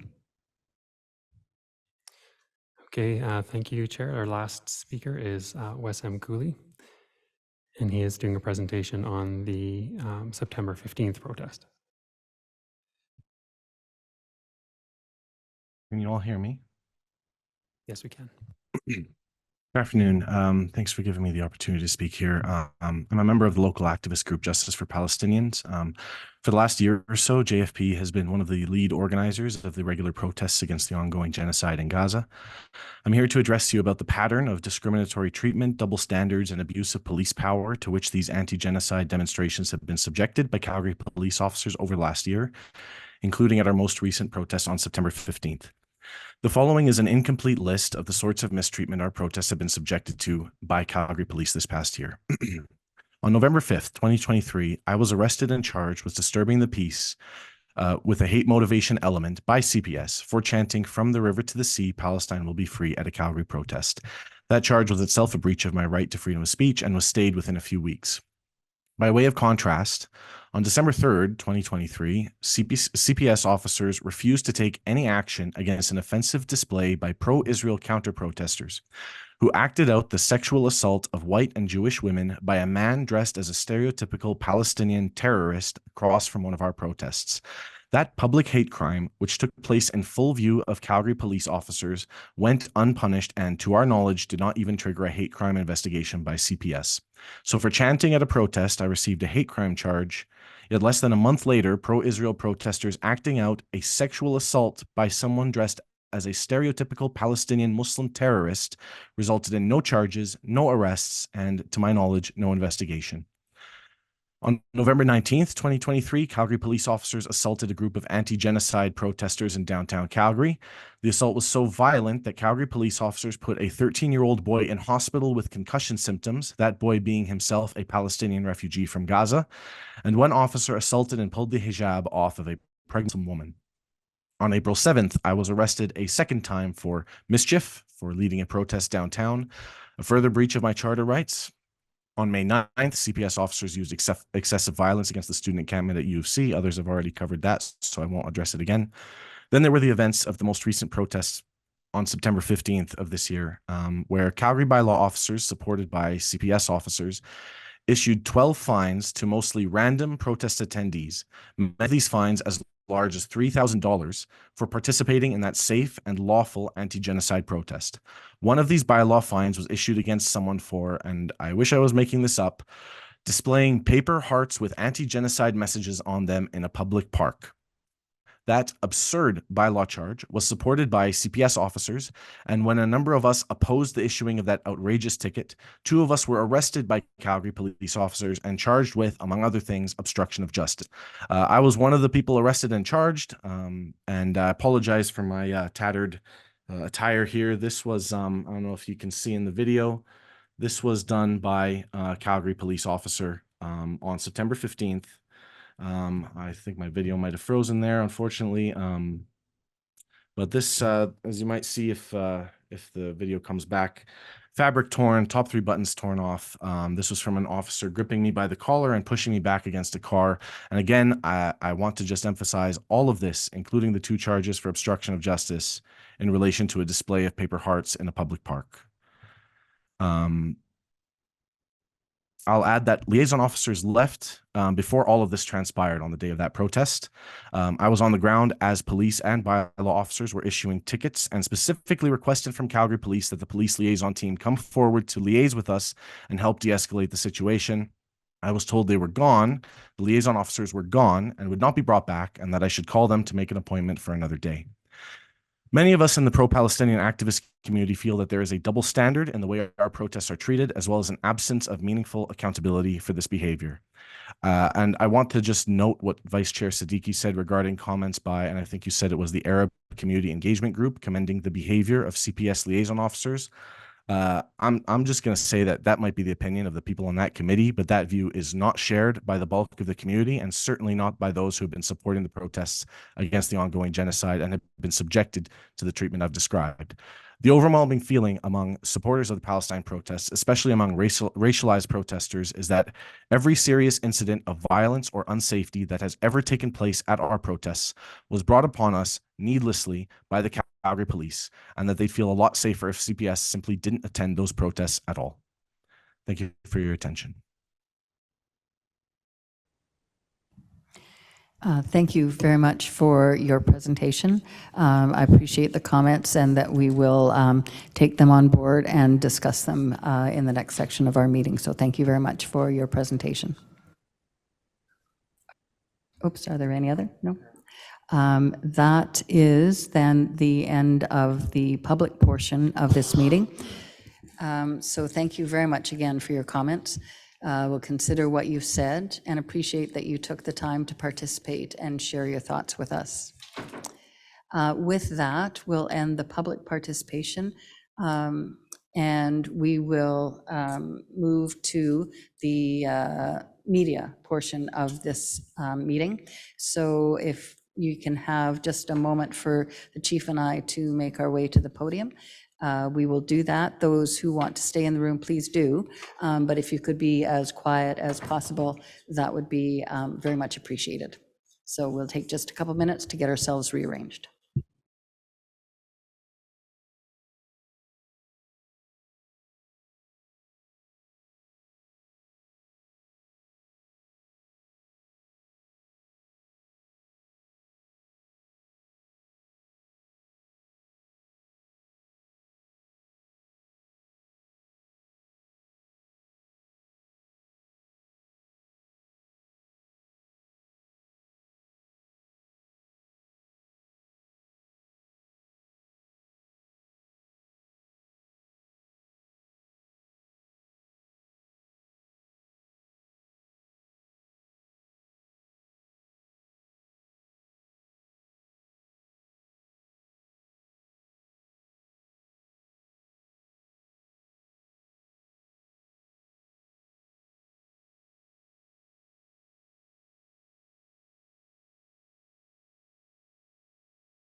Okay, thanks for your patience, everyone. We were just setting up the room for the folks in here. So we will start with questions. If you do have a question as a media outlet, please put up your hand and we will call on you. But we will start in the room with Global Calgary if there's questions.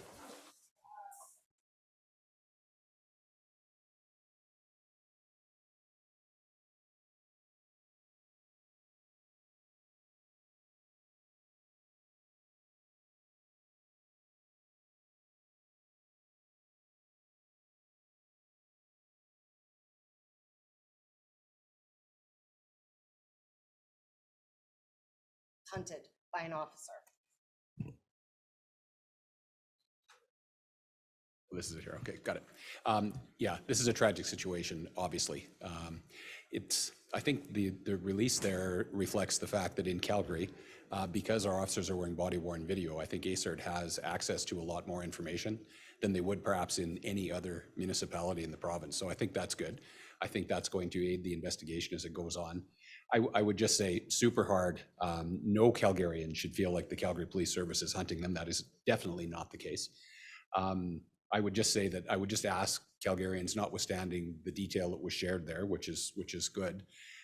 We welcome the oversight. We welcome the transparency. Obviously, we're cooperating fully with the investigation, but I would just ask folks to suspend judgment and let the investigation take its course. It's a very complex situation for sure. There's layers to this, and those will obviously come out with the investigation. So in the meantime, I would just urge Calgarians to just suspend judgment about it. Do you have a follow-up question? I mean, as that investigation's going, maybe it's going to be lengthy. What's your message to Calgarians tonight who have read that report and are horrified really by the details inside?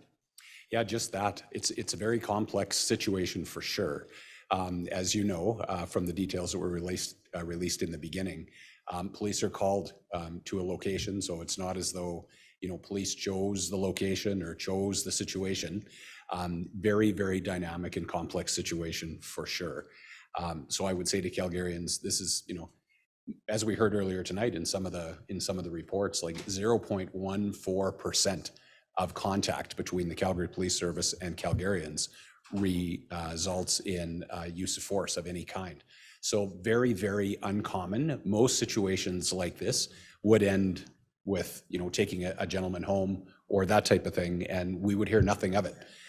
This one did not end that way. There is an independent investigation going on. As I say, we will cooperate fully with that, and I just urge everybody to be patient and wait for the results.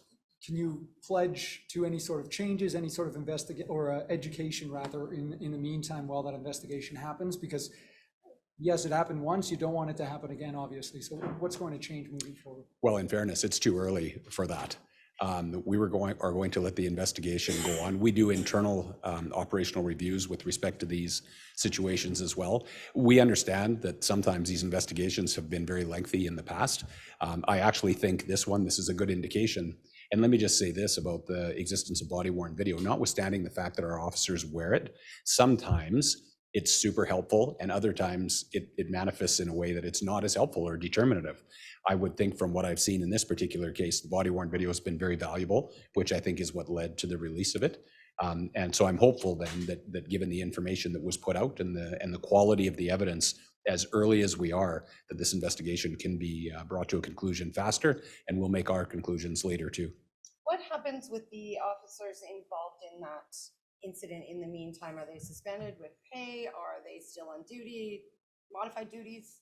So when there's a critical incident similar to this one, all officers are put on a mandatory 30-day administrative leave. So all three of the officers that were involved in this particular case are off on that leave now.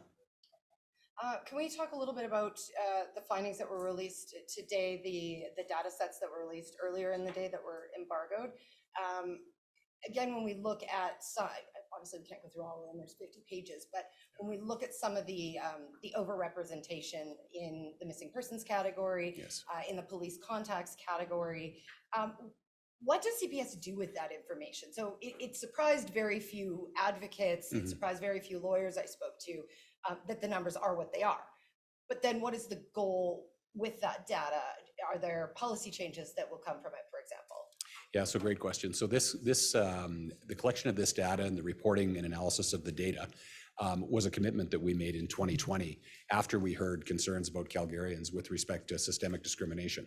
So we felt that it would be very important to be able to collect that data to inform that conversation. So it turns out, as you heard earlier today, that it's not a super easy thing to do. A lot of work went into doing the work so that we could collect it in a way that it would be meaningful and it would give us an initial baseline. So that's good. But as I said before, I think one of the reasons for collecting the data like that is because good data informs good public policy. So obviously, as an example that you heard earlier tonight, when we looked at the data around who was going missing in the city, what we saw is that young Indigenous females were way overrepresented in that population. So as a result of that, we've actually since included an Indigenous navigator working with our missing persons team to try to get to the reasons why that subset of the population in Calgary is fleeing those type of situations, so that we can try to remedy that. Now, the remedy may not be the police, but the police are taking these calls and we're responding to them. So by collecting the data and by continuing the conversation with community, I think we'll get the richness. The data is just the data, to be honest. It's telling us at a high level who we're dealing with there. And I think it's in discussions with the community and then going deeper where we need to go about what that data means. So again, this is our first foray into this, and we're proud of the fact that we've been able to bring it forward, but it's just starting to inform conversations in ways that we weren't informing them before. So I was super interested in the sorry, can navigator. we jump on to the folks online and then come back to the room? We've got a couple hands up online. So just give us a moment. Okay, Colleen Underwood from CBC, you go ahead.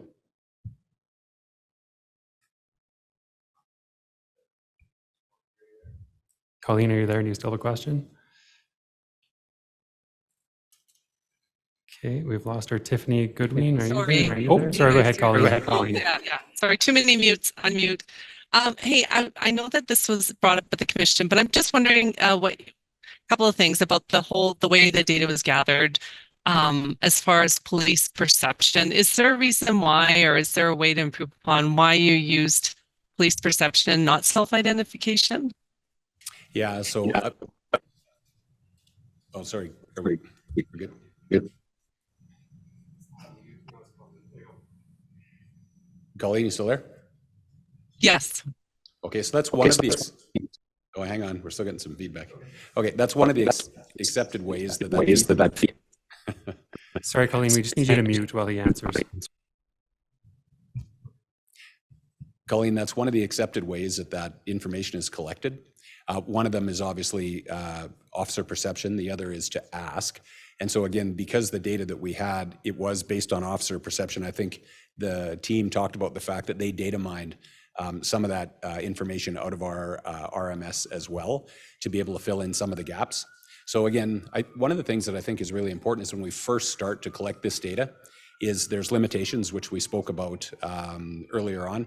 You might be getting sirens here, but there's limitations to the data that we spoke about. But I think that's also important to start that conversation about where the limitations in the data are.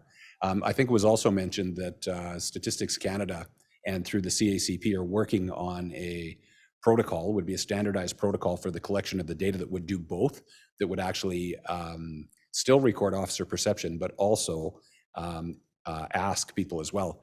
I think the last thing I would say with asking is a lot of times the police are dealing with people in situations where it might be less than opportune to ask. The situations can be emotional, or somebody can be under the influence of drugs and alcohol, or whatever the case might be. So sometimes asking in those situations doesn't get you a good response. So again, it's not as easy as it sounds in terms of how to collect that race data. Do you have a follow-up question, Colleen? I do. Based on that, how do you think that reflects on the data? Do you think that we're actually over-representing the issue or underrepresenting it? Like, how about the accuracy of the information, do you think? Yeah. I would say that, as we said earlier, there's limitations to the data. And some of the limitations had to do, frankly, with probably other things that are more important, like the reference population as an example. If we look at the population demographics of Calgary, that's basically census data from 2021. So we know, for instance, that Calgary has been the fastest growing city in the country, and there's been a lot of change since 2021. So again, the reference population that we're looking at probably is not the reference population. If you're understanding what I'm saying. There's also challenges with respect to the fact that that data represents, I think we were thinking about 25% of the police interactions that are in our RMS, or that we have. So again, I think there's limitations, but I also think that we were courageous in terms of going and collecting the data and bringing it out to inform the conversation as good as we can right now. And of course, this is the baseline, as I say. So as we go forward, I'm sure we'll see improvements in the way we collect data, and hence the quality as well going forward. Thank you. Thank you, Colleen. Tiffany, we'll now go to you for you too, and then we'll come back to the room. Yes. My question is, we're seeing the province kind of make some movements now in terms of the establishment of a police review committee. The province is now looking to hire a chief executive officer for the police review commission. But one of the issues that I've been hearing, from people that used to work in policing, as well as members of the public, with ACERT, is the delays that happen with these investigations and how stressful these investigations can be for complainants and officers. There's also a feeling that, these investigations taken over by the province are disorganized and have a lack of adequate communication. So I guess my question is, how confident are you that the province can handle all of the complaints, given the reality of ACERT right now and what it puts people through, and the delays that come with it now that they're going to be handling all the complaints? Yeah, that's a really good question, Tiffany. Thanks. So I guess I would say this. So we've flagged that as the Alberta Association of Chiefs of Police. I think you know I'm the president currently. So we've flagged that as an issue. So we know that there were challenges with ACERT around timelines. I haven't heard widespread complaints about investigative quality. So you may be hearing something different than I have, but certainly the timelines and the associated stresses I think are very important. So we have flagged that for sure with government. They have heard that. I know that they've heard that. And we've also given them, I know EPS has done the same, our data around the number of complaints that we receive in a year. So they have some pretty good idea as to what the I think the quality would, or sorry, the quantity would be. So they can be looking at what size that organization needs to be in order to do this in a timely way. Because frankly, if it's not timely, it's going to be no better than the situation folks were concerned about. And when will we find out more about what this police review committee will look like? And what will happen to the complaints? Say there's a complaint in 2024 at the end of, or sorry, in 2025, like, will they all get carried over? Like, how will that transition kind of work out? Tiffany, I think Chair Cornett had just a comment in relation to your last question. Yeah, Oh, sure.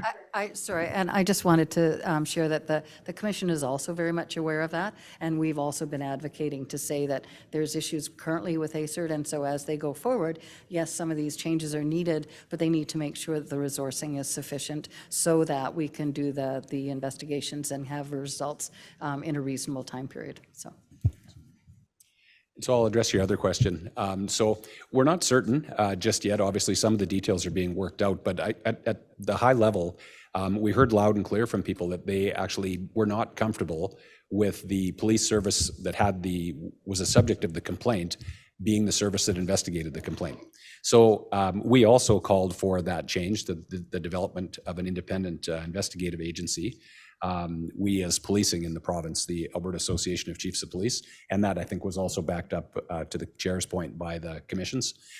So at the end of the day, the idea would be that it wouldn't be a perceived conflict of interest. It wouldn't be somebody who you may know or whatever. All the things that people are concerned about, it would be an independent investigation similar to ACERT. And I think that model has worked well, save and except for timelines. And so again, as I've told you, we've flagged that loud and clear, and I believe the government is aware of it. So I guess the finer details will be worked out about what it'll look like, but in essence, it'll be an independent agency that actually takes responsibility for sure public complaints about the conduct of a police officer. Okay, thanks, Tiffany. We will come back in the room. I just wanted to very quickly clarify. You talked about this navigator position when we're looking at the number of missing persons cases and specific to young females. Is that a civilian position, a police position, some sort of liaison? I'm just curious about the position itself. Probably, to use your language, they're probably a liaison. So it's a civilian position, somebody with, experience with the Indigenous community who would work along with police doing that type of work, and probably work across boundaries there with our partners in the Woods homes and youth homes and stuff like that. And then looking at pointing to areas across the system that might actually not be the police, but they might be areas where interventions might actually help to bring those numbers down. Because it's not, obviously, when you see under or over representation in the numbers, the police didn't cause those numbers to be what they are, but we're in a position to be able to collect and report on them to inform the broader system. So again, at this point, I don't know where that is, but I'm actually very positive that we can actually have the dialogue and get to where that is. And really, it's all about getting to better outcomes, using the data, better understand some of the issues, and get to better outcomes for folks. Okay, last call online. Any final questions? Okay, I think we're good. Thank you everyone very much, and hope you have a great night.